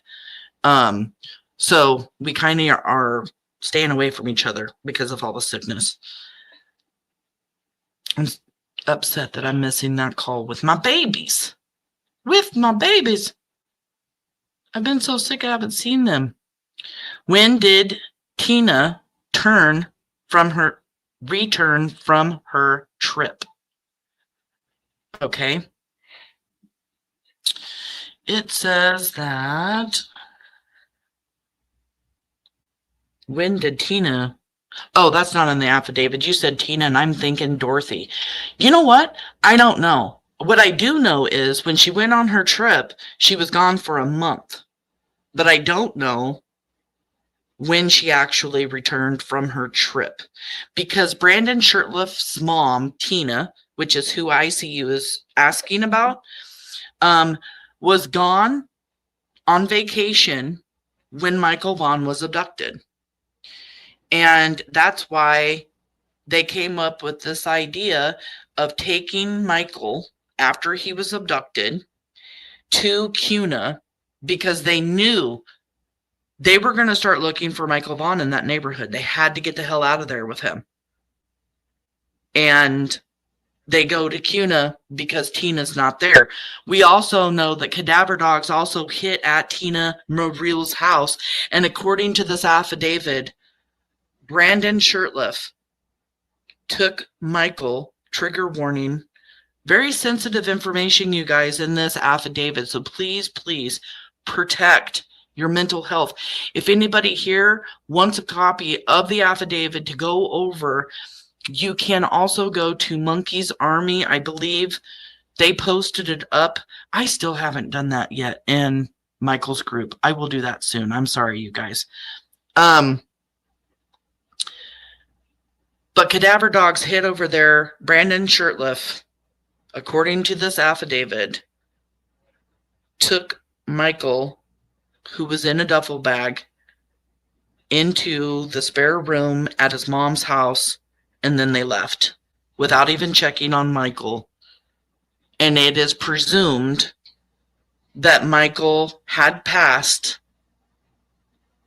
in the duffel bag on the way to CUNA the night that he was abducted.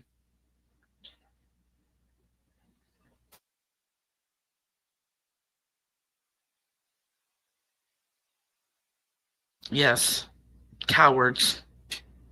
Why you hiding, Adrian? Exactly.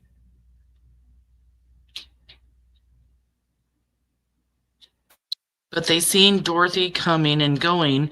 Why can't they pull the footage for the time span when Stacey was... Oh, yeah, I just explained that because CCTV doesn't go back into the neighborhood puppy puddle.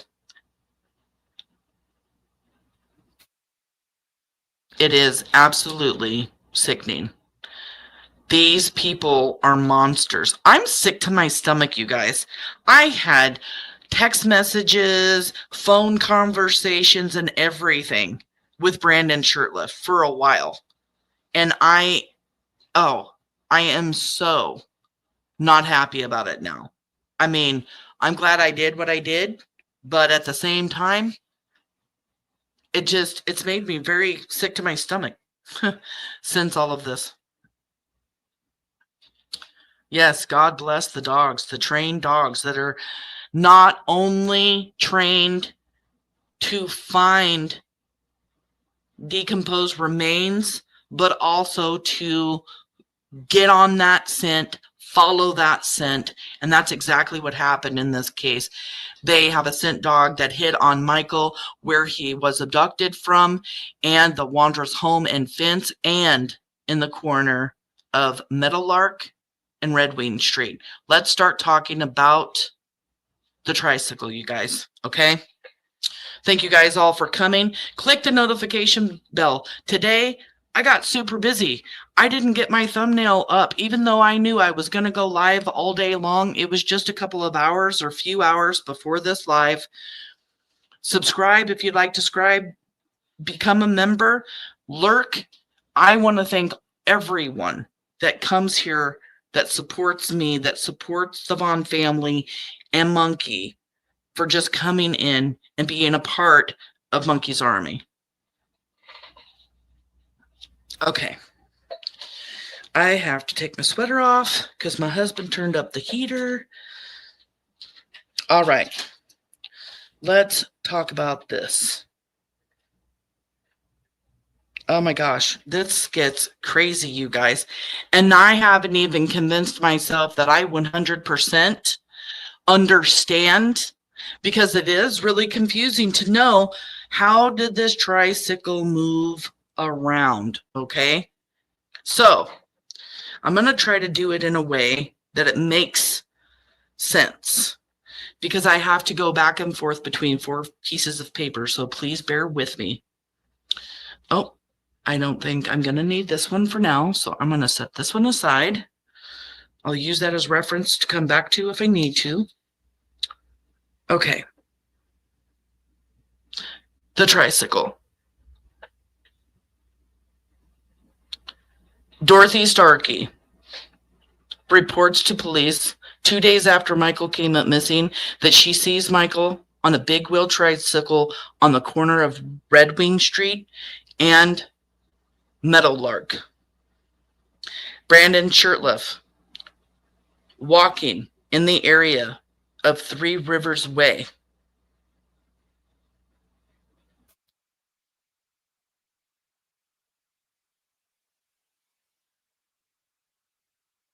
Three Rivers Way on August 5th. Okay, wait, let's just scratch this for a second. Let me start over. Dorothy Starkey says she sees Michael on Red Wing Street and Meadowlark the day that he was abducted.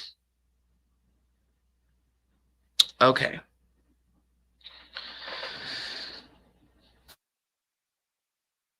On a tricycle.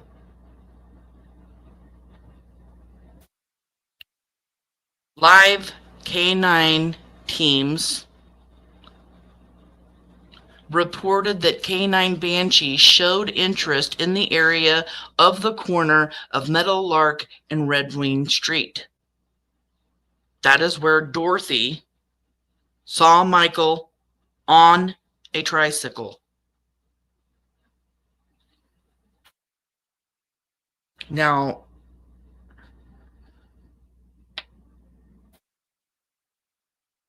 where is...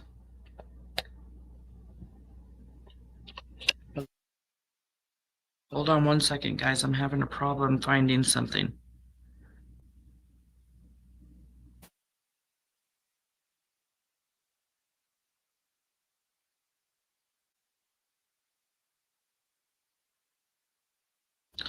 Kim, a neighbor. Kim would later report to law enforcement that she had seen the tricycle in the Wondра's garage during a yard sale in the spring of 2021. Kim was able to describe the layout of the Wondра's garage and where she saw the tricycle on a stack of boxes. This tricycle is in the Wondра's garage in the spring before Michael's abduction. That's number one. Okay. We just seen the footage where Chris Madonna and Juanita are asking Stacey where the stroller is. He just, or not stroller, sorry, tricycle is. He said it was up on the boxes. He's admitting that that tricycle was at their house. And we know that we have seen a picture of this tricycle before. It was put on Chris Madonna's.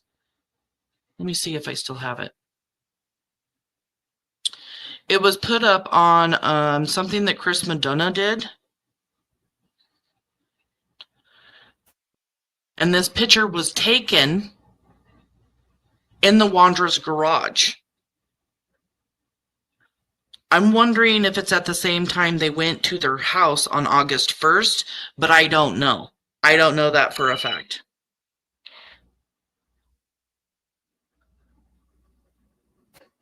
So, we know the tricycle was at the Wondра's house. at the Wandra's house prior to the tricycle ending up in the bushes. So listen to this.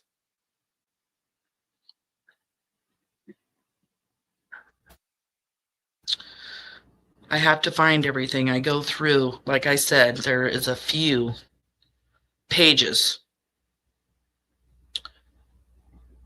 On August 2nd, okay, they go to the Wandra's house on the 1st. That's when I think this picture was taken of the tricycle, okay? That's my own opinion, and I don't know that for a fact. Purely speculating here, but that's when I think they found that tricycle in the garage. On August 2nd, 2021, K-9 Banshee tracked a scent down to a tree over the edge of a bluff off of Southwest 8th and 3 Rivers Way. Banshee was determined to track the scent into the thorny bushes under the tree despite the thorns, and a discarded child stroller was located deep in those thorny bushes. Okay, that was August 2nd, after they went to the Wandra's. On August 5th, 2021, a pink tricycle was located behind the bluff. Are you guys following this? It was at their house, and now the tricycle has been located behind the bluff sign. So there's a sign. You know what? I'll load it up. It may take me a second, but I want to show you guys. I believe that's in here. Let me just find it. Bear with me, you guys. One of my beautiful moderators sent me this picture. Hold on a second. It will only take me a minute. Wait. Maybe I don't have it. Dang it, who sent me that?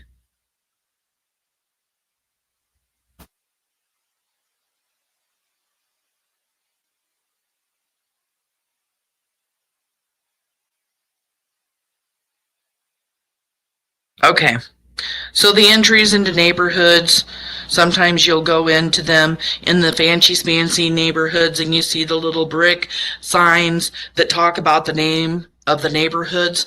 Well, that's what that was. It was a Bluffs sign, so the sign said Bluffs, just describing the name of the neighborhood. So August 5th, a pink tricycle was located behind the Bluffs sign at 3 Rivers Way and Southwest 8th Street. Just to give you guys an idea, 3 Rivers Way and Southwest 8th Street is on the corner right here underneath this blue dot. During the search of the same area the day prior, the tricycle was not there. So, on the 1st, they're talking to the Wandras. On the 2nd, a stroller's found in the bushes. On the 4th, there's no tricycle found.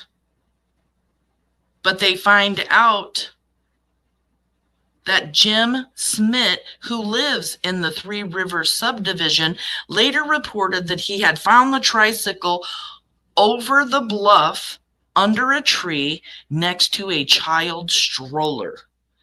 So the dog hits where the stroller is in the thorny bushes August 2nd. Why?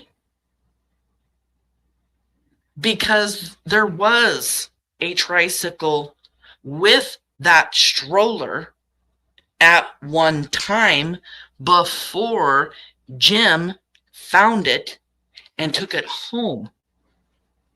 He took it home because he wanted to take the front wheel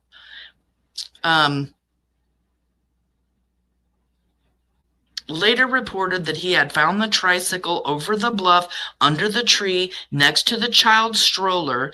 Jim said he took it home to use one of the wheels for another project, but then discarded it after not removing the wheel as planned. Jim said he left it behind the Bluffs sign. And we know that on the 5th, the pink tricycle was located behind the Bluffs sign. Is everybody following me? Does anybody have any questions?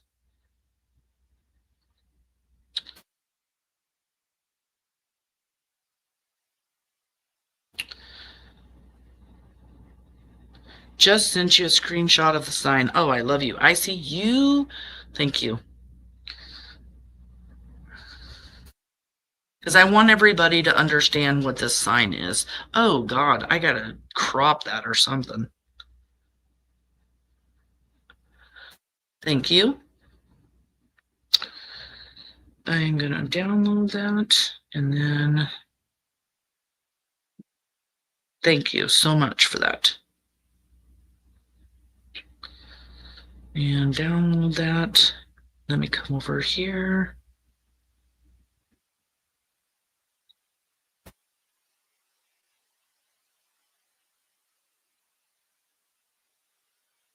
Okay.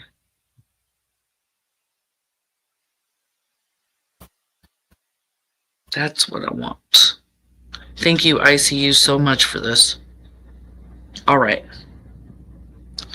So now I want to take this and move to the camera.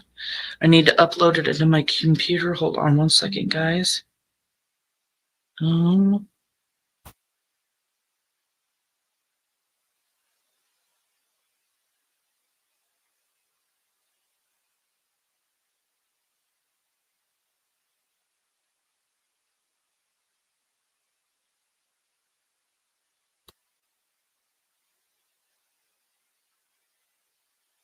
Thank you guys for bearing with me.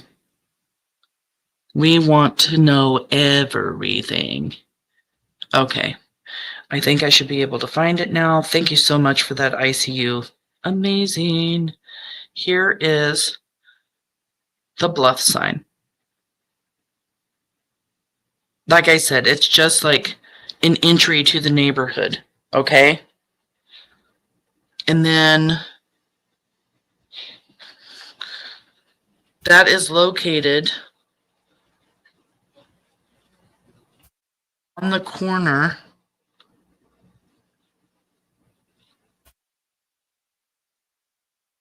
I gotta download this one. Hold on one second, you guys.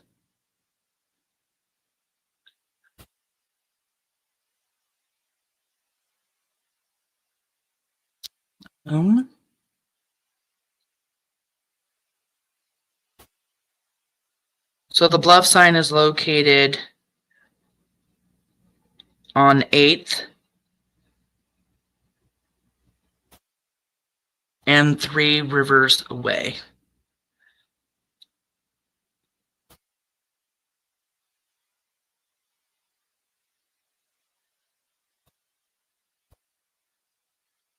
Okay, so let me upload that.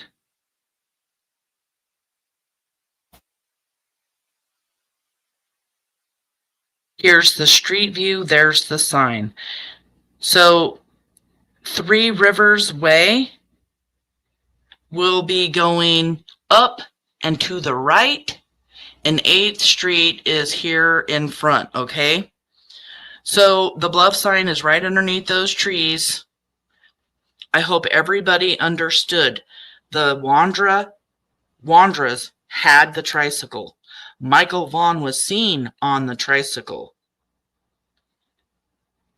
The tricycle was discarded in the bushes with and where the stroller was at one time. We know that because a dog hits in those bushes where the stroller is. Okay. And then they are using search dogs again, and the dog hit on a scent and found the tricycle behind this sign. And that's because this man, this neighbor in the neighborhood, had taken the bicycle home because he wanted to take the front wheel off. He never ends up doing that. And he returns it to the sign instead of putting it back where the stroller was in the sticky, sticker bushes, hid. Let's just, mind you, hid pretty much back there in those sticker bushes, not to be found sticker bushes, hid in bushes. He decides to put, behind this bluff sign so the kids in the neighborhood can play with the tricycle. Okay. So are you guys following me now? I want a thumbs up in chat if you're following everything, because now we're going to get into some other information about this tricycle. Thumbs up. Give them to me, because I need them. Okay. Everybody's like, I think I got it. Thank you, guys.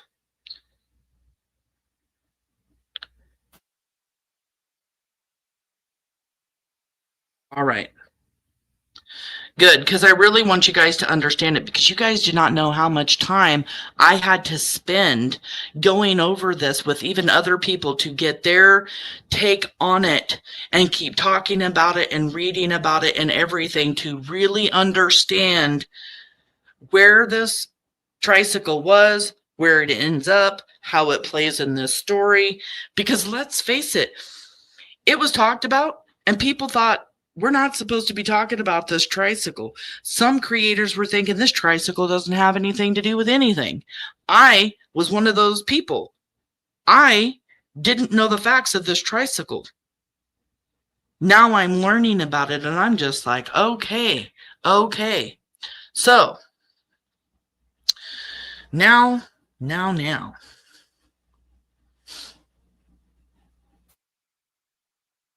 What else do we got here?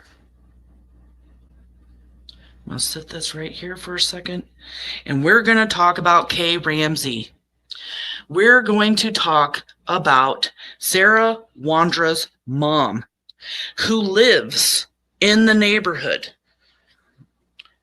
The Wondras live on Red Wing, and right before that street, because they kind of live at the end of that neighborhood, but right behind the Wondras, 4 or 5 houses down, is where Sarah Wondra's parents lived, and they were either renting out their spare house to Sarah and her friends and stuff, or they were, not paying any rent. Who knows? Kay Ramsey. Let me just read this real quick.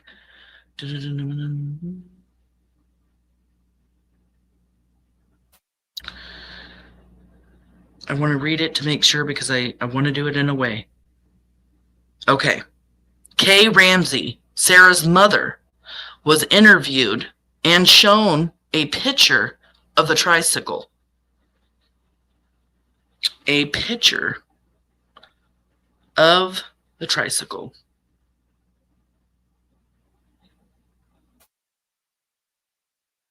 The tricycle that was sitting in her daughter's garage. Okay? Kay claimed she found the tricycle in some bushes prior to Michael's abduction. You guys understanding that? Prior to Michael's abduction. Well, that doesn't make sense, does it? How did she find a tricycle prior to Michael's abduction if the tricycle was in her daughter's garage? Okay? The bushes that Kay described are near where Mike Schmidt, or Mr. Schmidt, the guy that says he found the tricycle. found the tricycle just after Michael's abduction. So the bushes that Kay described are near where Mr. Schmidt found the tricycle just after Michael's abduction. Kay said that would be the reason her DNA would be on the tricycle.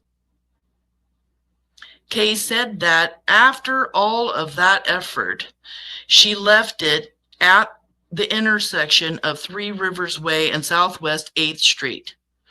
Kay was 73 years old in July of 2021, and the bushes were very difficult to get to. Kay has DNA, her DNA, on the tricycle. She's saying she moved it prior to Michael's abduction. Liar. Kay is a liar. Okay? Straight up. Gonna say it loud and clear. Liar. If you guys put together this timeline, you will see August 1st, Sarah Wondra is spoken to by law enforcement about the disappearance of Michael Joseph Vaughan. Within days, the tricycle ends up in the bushes next to a stroller. A man finds it, takes it home, puts it back behind a bluff sign. Kay's asked about the stroller. She said she put it there prior to Michael's abduction. But Dorothy is saying no, because she saw Michael on that tricycle. Dogs are hitting on Meadowlark and Red Wing Street, where Dorothy said she saw Michael on the tricycle. So we know for a fact that Michael's on Red Wing Street and Meadowlark, like Dorothy's saying, because K-9's hitting. There's no way that Kay moved that to those bushes, sticker bushes, that this affidavit clearly states that a 73-year-old woman, and the bushes were very difficult to get to. And that K-9 dog was determined to get into those bushes. That tricycle was discarded by Kay when probably, I'm speculating here, Sarah Wondra told her mom something very suspicious, very specific. And she grabbed that tricycle and went and hid it in some bushes. Or did she?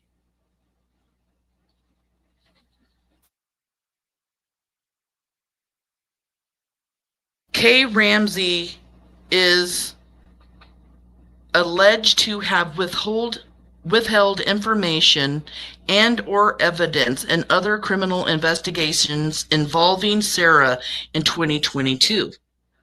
Kay Ramsey was spoken to by law enforcement after Sarah Wondra had taken a GU into her house and hid it there, after she had just taken that GU in and pointed it in the face of Tanner Butler. And when law enforcement asked Kay about it, she would not talk to law enforcement about it. They threatened to search her house and they threatened to arrest her. And it was only till then, right then, that Kay decided she was going to tell law enforcement where the GUN was. Threatened by police to be arrested before she finally told them. And that is what Sarah Wondra is serving time for right now in prison, for that GUN charge. To go on even further, Brandon's walking around Three Rivers Way. I'm going to speculate a little bit more. Did he see it around there? Did he use it to then lure Michael in some way, shape, or form, since we know, according to this affidavit, that Michael Vaughan is seen by neighbors in the neighborhood between 6:15 and 6:30, and around the same time Brandon Shirtliff is seen walking around the neighborhood between 6:18 and 6:28. And to go even further,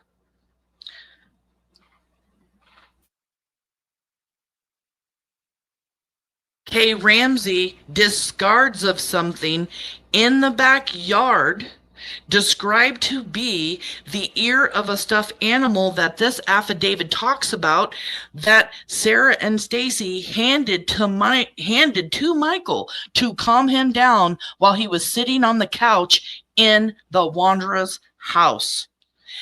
Kay was also helping them fill holes. Kay Ramsey also confirmed to law enforcement that Sarah and Stacey's dog had dug holes in the backyard of the Red Wing residence. Kay reported the dog had dug up what she later determined to be the ear of a green stuffed animal. Kay said she had thrown away the stuffed ear.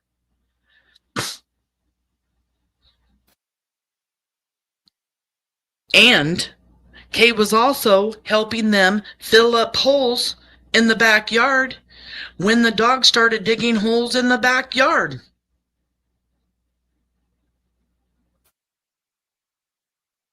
To go even further with this, you guys, at the end, at the summary of this affidavit, Dorothy Starkey saw Michael riding the tricycle near the Wondra's home at the time Michael went missing. The same tricycle was seen in the Wondra's garage prior to the abduction. The tricycle was declared outside of the neighborhood off a bluff after Michael went missing. Kay Ramsey, Sarah Wondra's mother, claimed to have found it and moved it to the entrance of the neighborhood, which is refuted by the fact that another neighbor, unrelated to the case, claimed to have found it and placed it there. Kay's story also does not account for the fact that the tricycle was in the house before being discarded and before Michael went missing. Live scent track dogs were deployed, and the only house they showed interest in was the Wondra's house. The only house they showed interest in was the Wondra's house. The same dog showed interest in the area where Michael went missing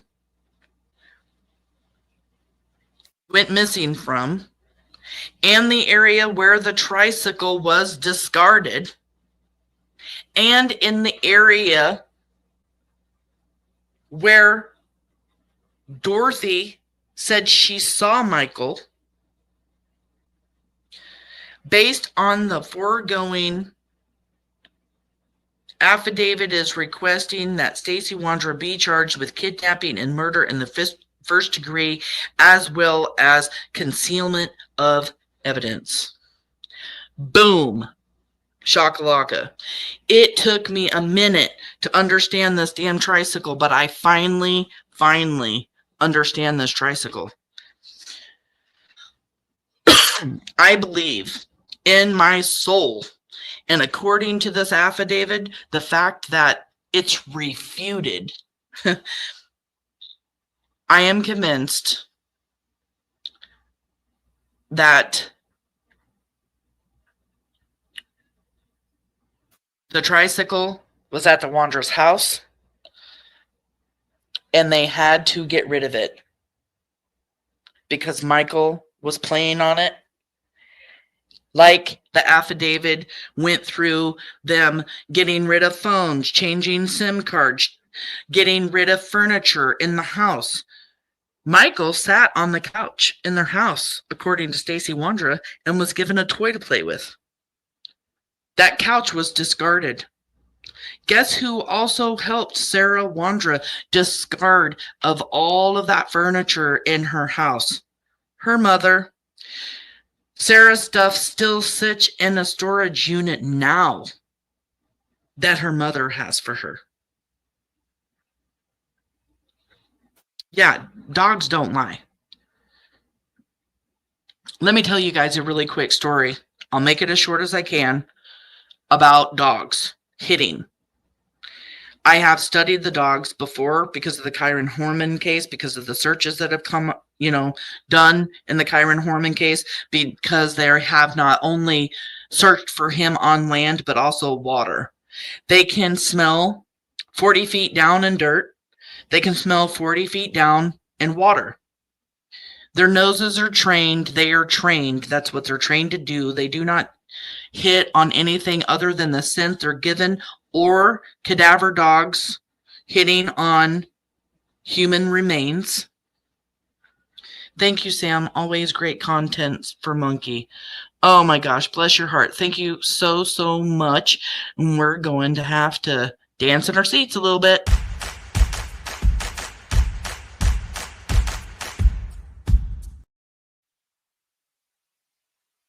Thank you very much. I really, really appreciate that. Unsolved Amy.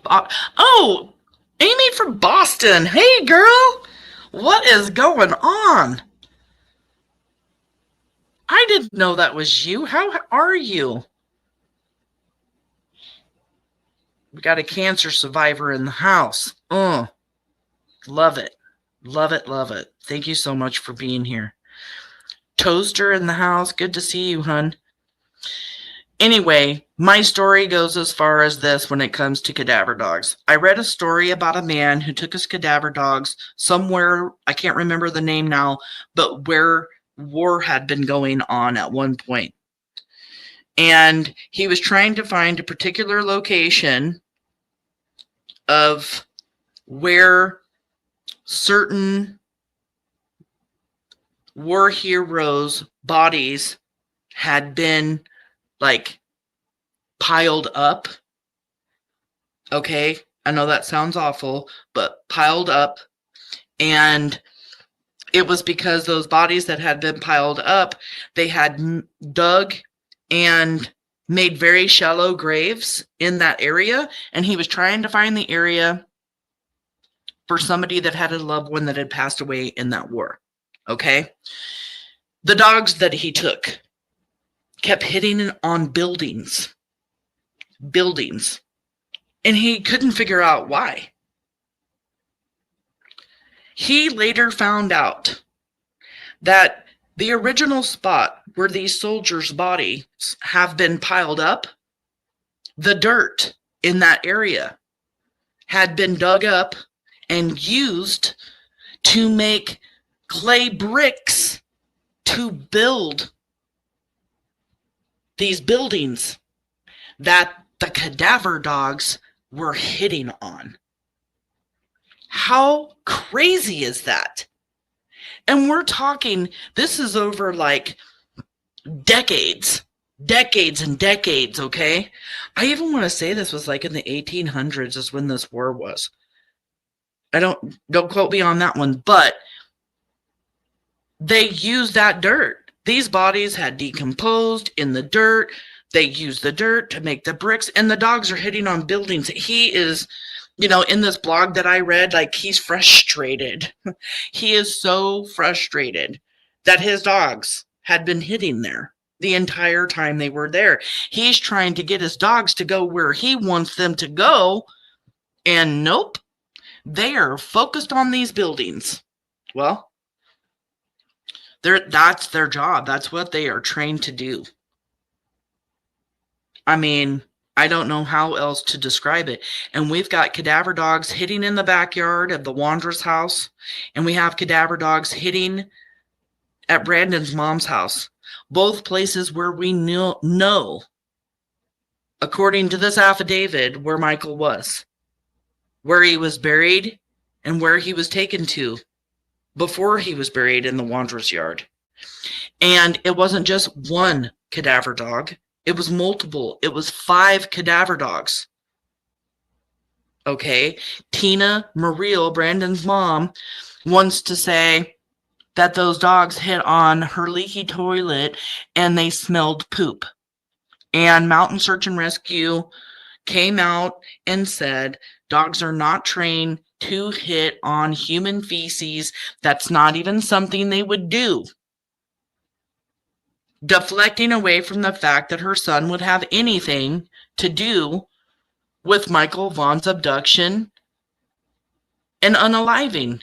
But the fact remains that Michael Vaughan was abducted. Michael Vaughan was murdered. And there are 4 suspects that know everything. From the time he was abducted to the time he was buried in the Wandra's backyard, and even know the unknown location where Monkey is now, not at home resting peacefully with his parents. The Vaughan family deserves peace. Michael Vaughan deserves justice. Stacey Wondra, Sarah Wondra, Adrian Lucian, and Brandon Shirtliff are monsters. And we're never going to stop. Never going to stop fighting for justice. Not just for the Vaughan family, but for Michael Vaughan. A 5-year-old little boy who was abducted July 27th, 2021, because 4 monsters had decided they wanted to steal a child and sell them. Sell Michael for pennies. It's insulting. It's disgusting. It's disturbing. Other people out there have information. Do you want to hold that information in for the rest of your life? Do you really, really want to hold on to a piece of a puzzle that could help find Michael Vaughan, that could help put monsters away for this horrific abduction? Michael Vaughan fought for his life in that duffel bag. Fought for his life because 4 monsters wanted to make a buck. And if anybody has any information and they're not coming forward, you're just as disgusting as they are, in my opinion. I'm begging you, if you have any information regarding Michael Vaughan, his abduction, his murder, if you've heard anything, if these monsters have told you anything, don't hold on to that forever. Be Monkey's hero. Call the tip line at 208-642-6006 or email findmichael@fruitland.org. Please. Let's put Monkey to rest. Okay?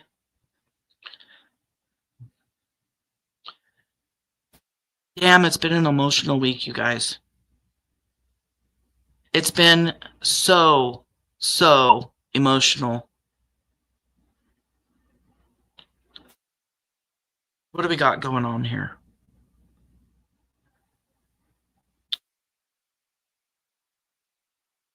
I stand behind that statement, 10 toes down. Right? I don't know what statement you're talking about, but damn. I cannot hear that his mama, Brandy, you are Michael's hero. We love you for how brave you are, and we love little Michael. And we do. We have fallen in love with his beautiful face, his smile, his giggle, all of the videos that we have seen, getting to know the Vaughan family and, you know, the 4 kids, knowing what Tyler himself goes through. the guilt, the pain of not doing anything but what a father does. Changing a baby's diaper, being a little bit distracted, and boom, Monkey. The monkey that he was, that's why his nickname's Monkey, rambunctious. He's excited. He's been playing in the house, and he was ready to go find some friends to play with. And out the garage door he went to go find friends to play with. And it just so happens that in that movement, there's monsters in the neighborhood. Protect your children. Protect them, love them.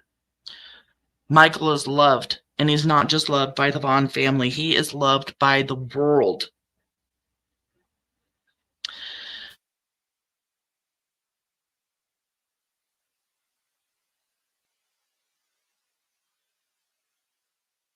Thank you guys so much.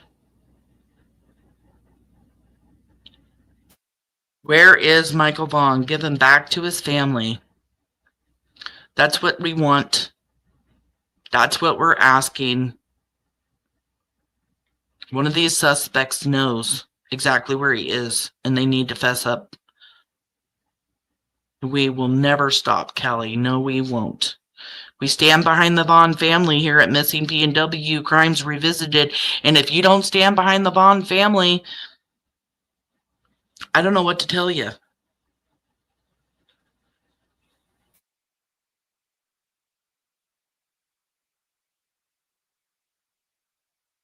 Yes, Michael is loved.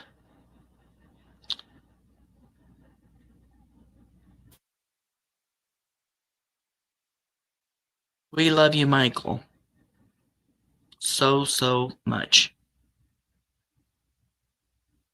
Justice for Michael Monkey Vaughan. Thank you guys so much. Y'all are awesome. So, while I'm sitting here, while I'm looking at chat, I thought this live was going to be a little bit longer, so I'm prepared to be here for a little bit longer. Do you guys have any questions about anything that I gone over? Do you guys fully understand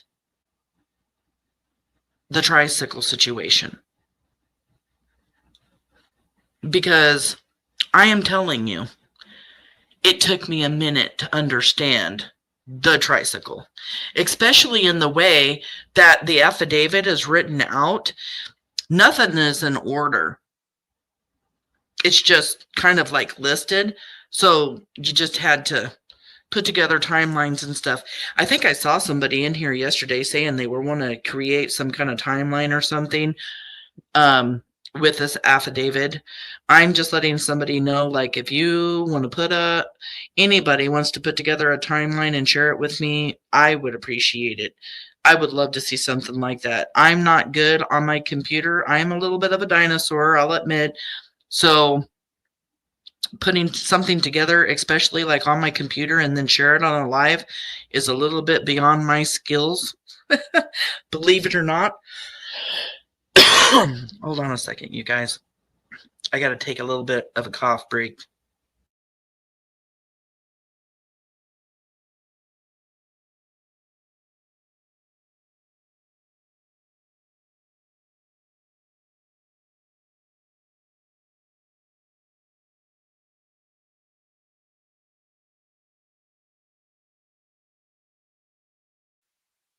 Rogue's like, well, wait a minute. Wait a minute. I do. Did the Wondras own the tricycle from the beginning?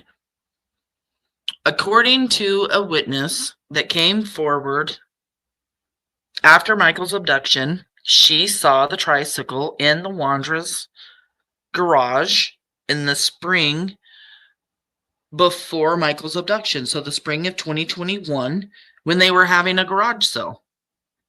So the tricycle was definitely at the Wondras' home. And I 100% believe, but it's my own opinion and I have not verified it, that this tricycle is the tricycle in Sarah and Stacey's garage. And the only reason why I feel like I'm 100% is I don't think Chris Madonna, somebody who's involved in Michael Vaughan's investigation, a great detective who works on many, many, many missing children's cases and missing people's cases, would ever put this tricycle on his channel, his YouTube channel, the interview room, if it wasn't of value and if it wasn't connected to the Wondras. So you can almost see his little logo there on the right hand side of this picture. So this is a picture of that tricycle at their house. They know that tricycle was at the Wondras' house. I don't think it would even be mentioned in this affidavit had it not been.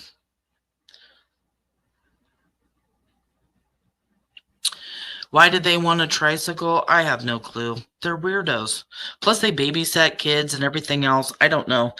Planned and premeditated proof. The tricycle. Just saying. Yes. I feel the exact same way. Planned and premeditated. They were out hunting like predators to kidnap a child or kidnap somebody on July 27th of 2021. Stacey Wondra is seen at a splash pad. He's at a skate park. Brandon and Sarah are wandering around a mall, all doing very strange and unusual, suspicious activity throughout the entire day. Sarah, Adrian, and Brandon get back to Fruitland. They're only at the house for 4 minutes, and then they're gone for 45 minutes. Then they get back to the house at 5:56 p.m. And then Brandon Shirtliff is off walking around the neighborhood not 24 minutes later. Well, what were Brandon, Adrian, and Sarah doing in that 45 minutes? Were they out driving around in her car looking around? And when that didn't work, come back home and then Brandon starts going for a walk?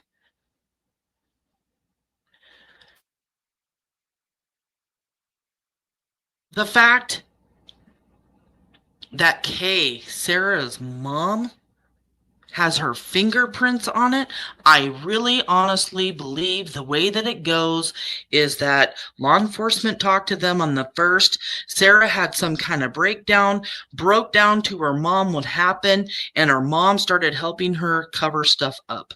That's my personal opinion. I can't prove it, but I definitely think she was helping conceal things. And I think she knows more than she's leading on.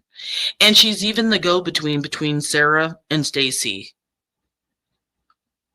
Stacey calls her. They talk. Sarah calls her mom. They talk. It's always. She's right smack dab in the middle of all of this crap. Always.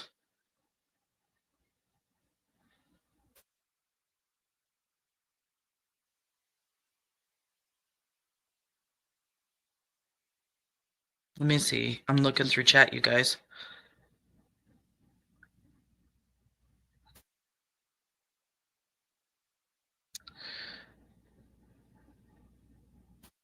I don't know who this is. Slim. I don't know. Deputy, the tattoo guy. Oh, yeah, he had a daughter. I can't remember what the tattoo guy's name is, but he had a daughter that used to go over to the Wondras' house. What is the date of the drive along I-84? Okay, let me... through John Day, Ontario. What was the date of the drive along I-84 and back through John Day to Vale, Ontario? Want that just within a week or so? Yes. It was in the beginning of August. I know that. I know me and Justin just talked about this because it's in some information that he has. But yeah, it was in a couple of weeks after Michael's disappearance for sure.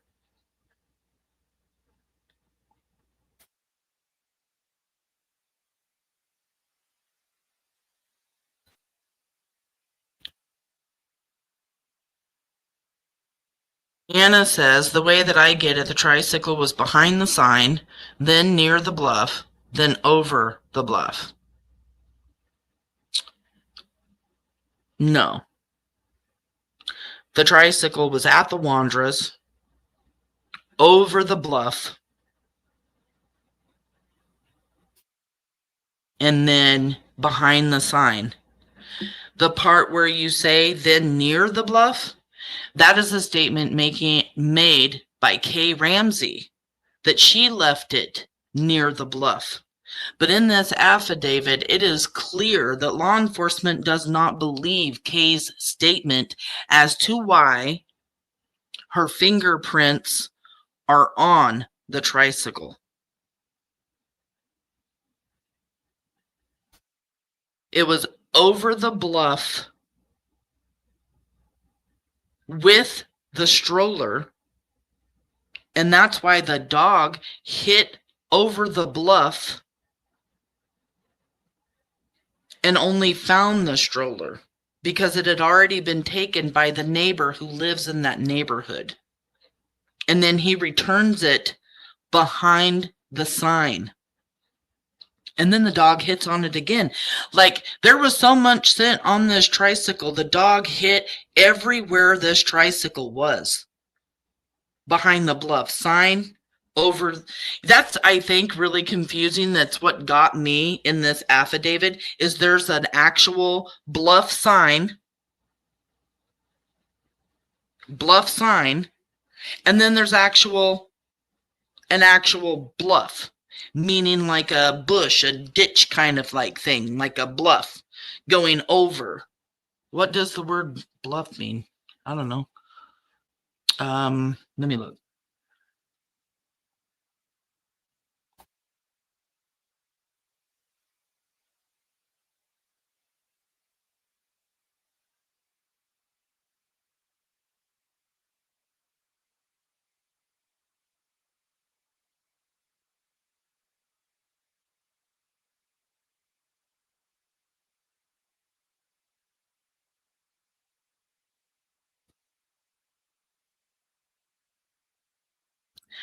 A bluff is a high, steep bank, headland, or cliff with a broad face that overlooks a plain or body of water, such as a river, beach, or coast. So that's what a bluff is. And we know that to the west of 8th Street, we have the Snake River, and we know at the end of 8th Street, there is a big decline. I don't know if it shows it here, but over to the left, you can see a building. Well, behind that building is a straight down hill that goes onto a flat field, and if you continue to follow that, which it's a ways, it takes you to the Snake River. So you have the bluff sign where dogs hit, and then you have the bluff behind that building and onto that hill in a bush. If that makes sense now.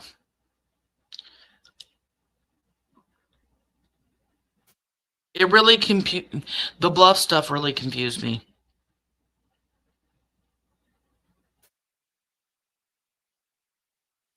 You just keep working on it. You can send it over to me when it's done in its entirety if you want. I've still got plenty of time because I've got other stuff that I want to talk about in the affidavit. You know, one of them also being, oh my gosh, something I saw today. Might as well talk about it, right? We're here.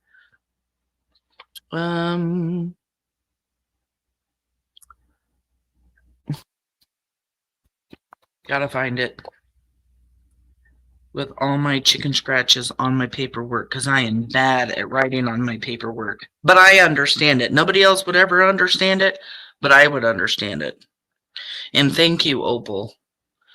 I love that you're putting something like that together. Christy told detectives prior to Sarah's arrest. So prior to Sarah's arrest that she is now serving time in prison for, April of 2022, she made a statement about Stacey being involved in the abduction of a 5-year-old boy.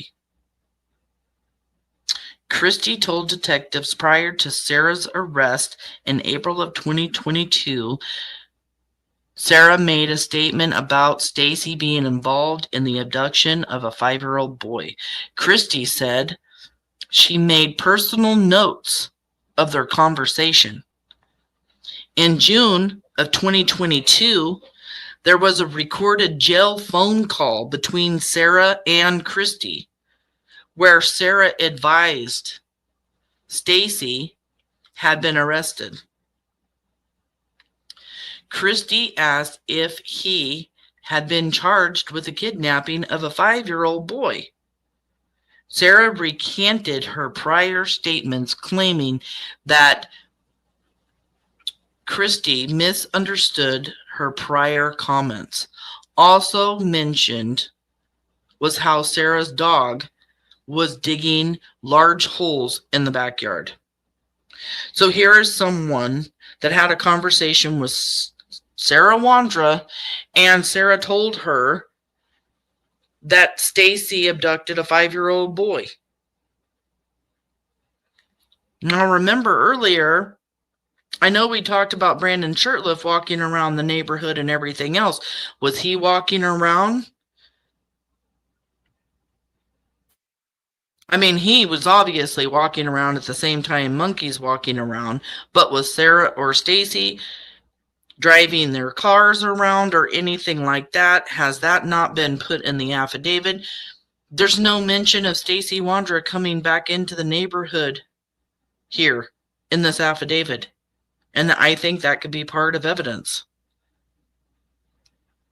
And Sarah's saying to Christy here that Stacey Wondra abducted a 5-year-old boy.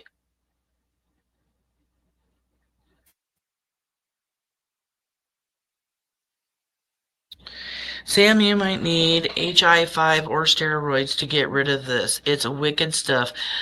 I couldn't kick it, and I tried everything. Get some prednisone, a few pulls.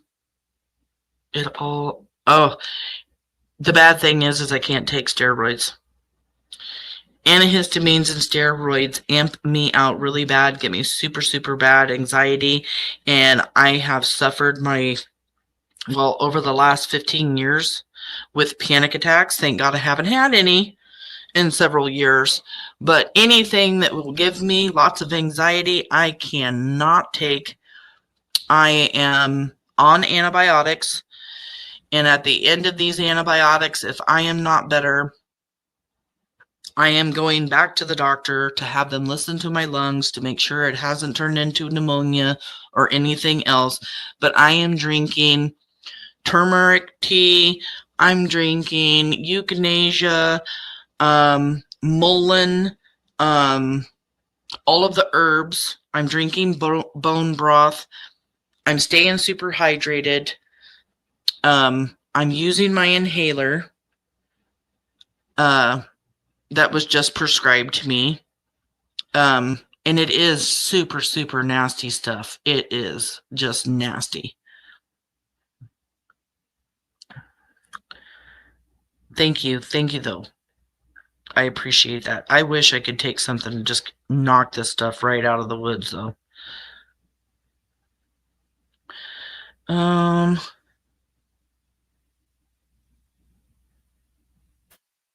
missed your comment. What comment? Let me see if I can find it up here. Hold on.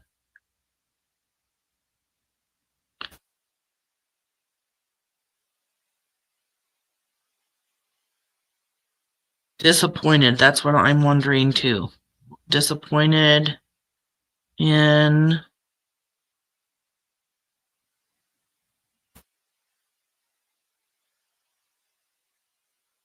Thank you, Ava, for coming in. Just coming in, and we'll watch the rest later. Sam, thank you for all of your hard work. Sending much love and prayers to the Brandy and the family.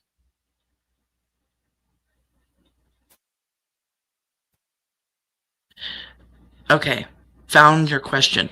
The only thing I feel off about is the man who found it. Took it for the wheel, didn't take it off the wheel, and put it back. Makes me wonder if there's any involvement, or am I missing something? Well, he said he took the trike because he wanted the wheel for a different project. And I'm just wondering if the wheel's too small, if the wheel's too big. Did it not work for the project that he had at home? And I really do think that if this guy, if they found him suspicious and uncredible, they would definitely be looking into him. Law enforcement's been so good, being on top of everything since Michael Vaughan's disappearance. And I think that they 100% questioned him, talked to him, made sure that he had nothing to do with it. Maybe even talked to witnesses. Maybe he had a wife, maybe other people or something that saw him and knew he was going to do that, but didn't. I don't know. But I just think that the wheel, because where does it say? Let's talk about it. I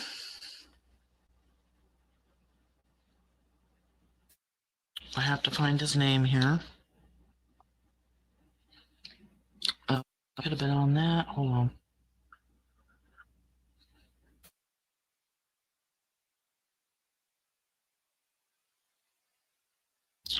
Well, where the heck do I have it now?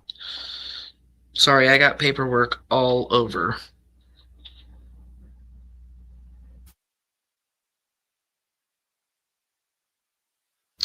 Okay, here it is.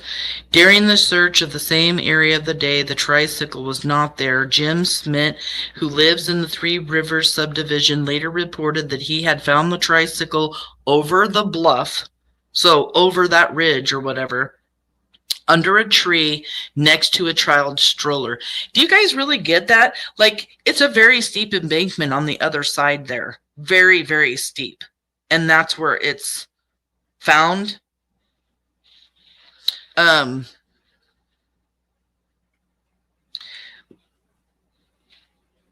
Under a tree next to the, okay. Who lives in the Three Rivers subdivision later reported that he had found the tricycle over the bluff under a tree next to a child's stroller. Jim said he took it home to use one of the wheels for another project. Yes, that's what it does say. Another project, but then discarded it after not removing the wheel as planned. Jim said he left it behind the bluff sign neighborhood so kids could use. So yeah, I just think that it just didn't work for his project.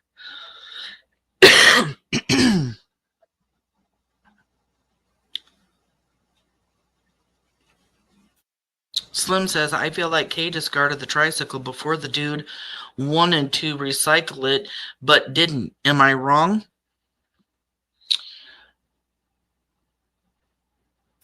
Kay discarded of it. She says before Michael's abduction. Hold on 1 second. I gotta have a cough fit.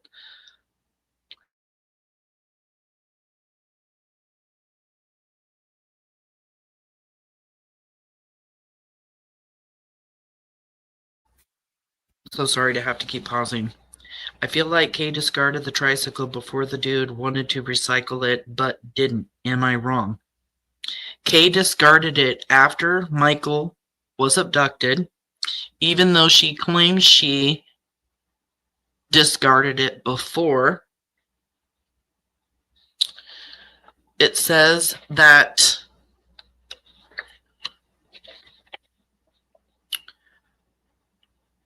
The tricycle was discarded outside of the neighborhood off a bluff after Michael went missing.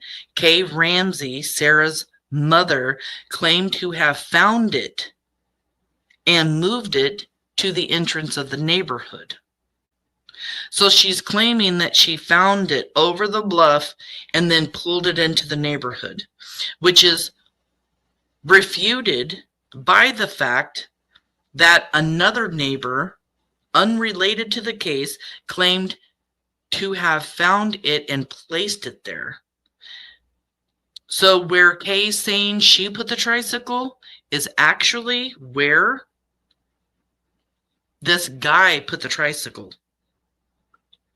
For the fact that the tricycle was in the house before being discarded and before Michael went missing. Kay's story also does not account for the fact that the tricycle was in the house before being discarded and before Michael went missing. So to answer your question, Kay discarded the tricycle before the dude wanted to recycle it, but didn't. Am I wrong? No, you're not. Kay discarded of the tricycle. The guy found the tricycle where she had hid it and put it, took it home, didn't use it, and then put it behind the bluff sign.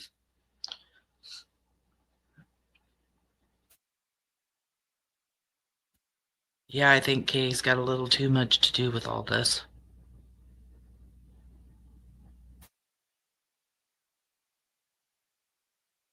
Do we know who the tricycle actually belonged to originally? I'm sorry if I missed that. You said that already. The Wondras had the tricycle originally.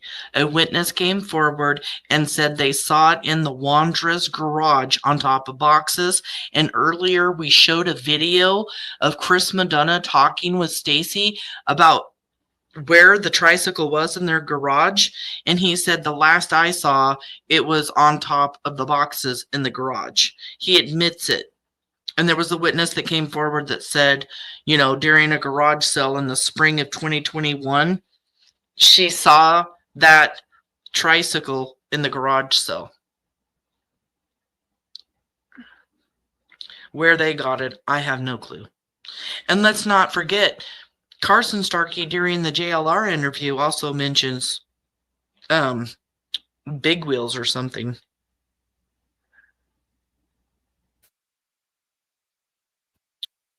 Sam just wanted to say this live was very well done, very classy, and I appreciate you very much.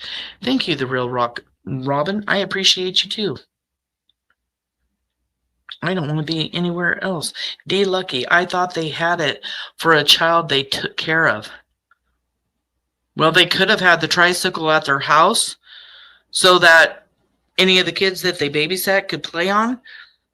But Michael Vaughan scent was definitely on this tricycle because the dogs that had Michael's scent found this, you know, went through bushes to only find a tricycle, even though to find a stroller, even though the tricycle had been there. A witness said they saw Michael riding the tricycle and a dog hit in the same area where that witness said that they saw Michael riding it. Everywhere this tricycle was, dogs hit on Michael's scent there. Everywhere.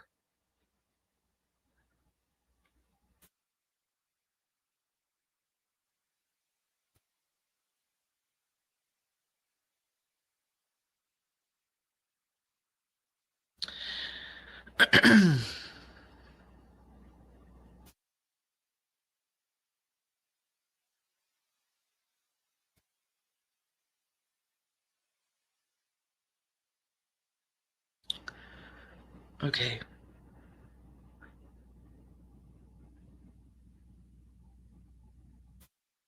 They are definitely liars, Emily. Thank you for coming in. They all lie about everything.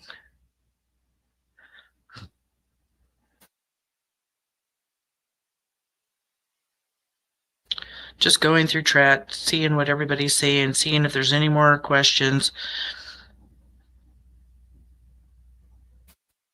Yeah, why did she even get rid of the tricycle? That's not sus, right? Because Sarah told her. I honestly believe Sarah told her mom what happened.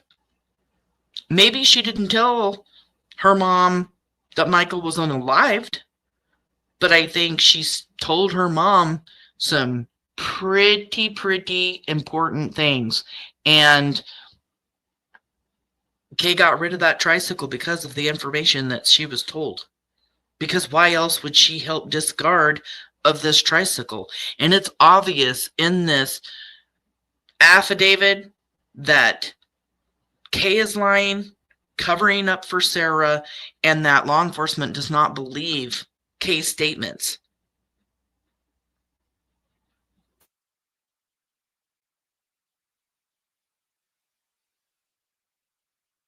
Thank you guys for coming in. Opal messaged me. She says, let me just see. Hold on one second. Baby kisses. I just saw something on my phone. Thank you so much. I love that. Thank you so much for the support. Let's dance.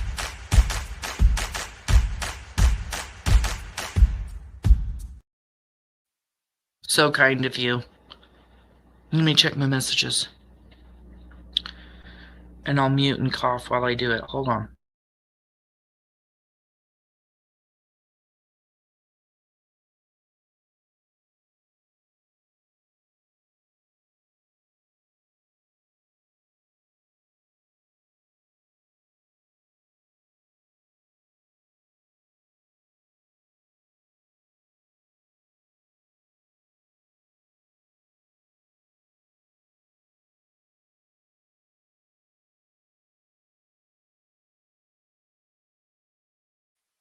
Thank you, Opal. I really appreciate it. I would love to take a look at it. That is for sure. Timeline would be so helpful. And I know there's lots of people working on timelines. I'm working on a timeline here in front of my face on all of my papers and paperwork and writing stuff down. But to put it into a computer and make it all look whatever, like, yeah. I'm a dinosaur.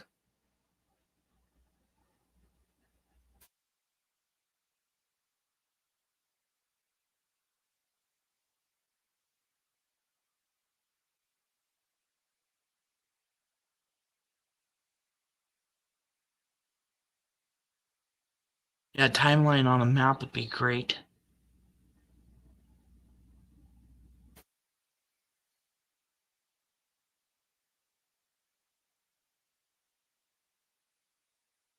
I've kind of wondered the same thing, like, is there any more children out there that, you know, they may have involvement in? Just because she has been fantasizing for a long time about taking somebody. I am sassy. Thank you. I am about to get some rest, actually. I love you guys. Thank you guys so much for coming in. Let's just play something real quick for Monkey.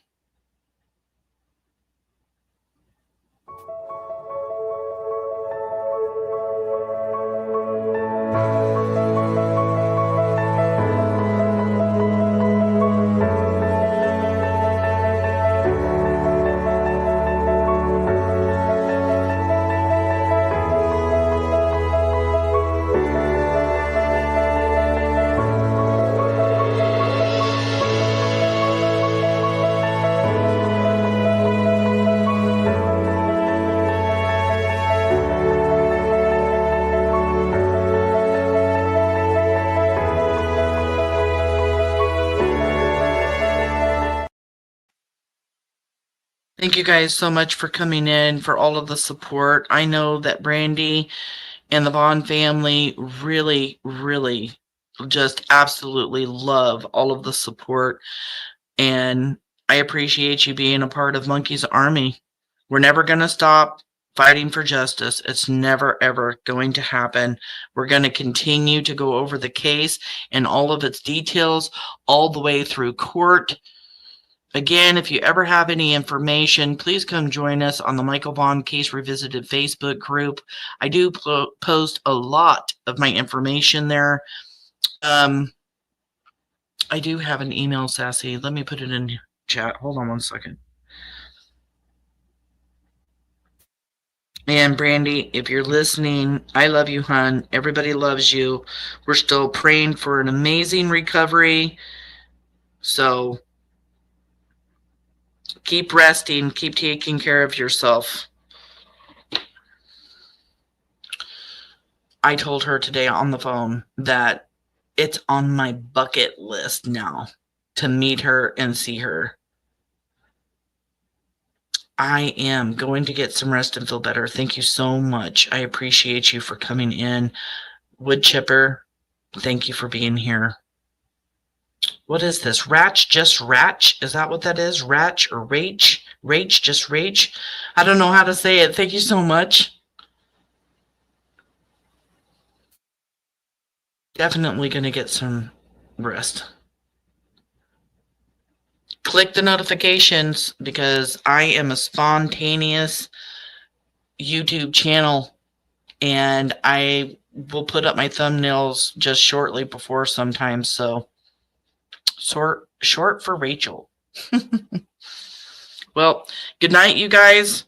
I love you. It's Wednesday. I'm coming back. It will either be tomorrow or the next day.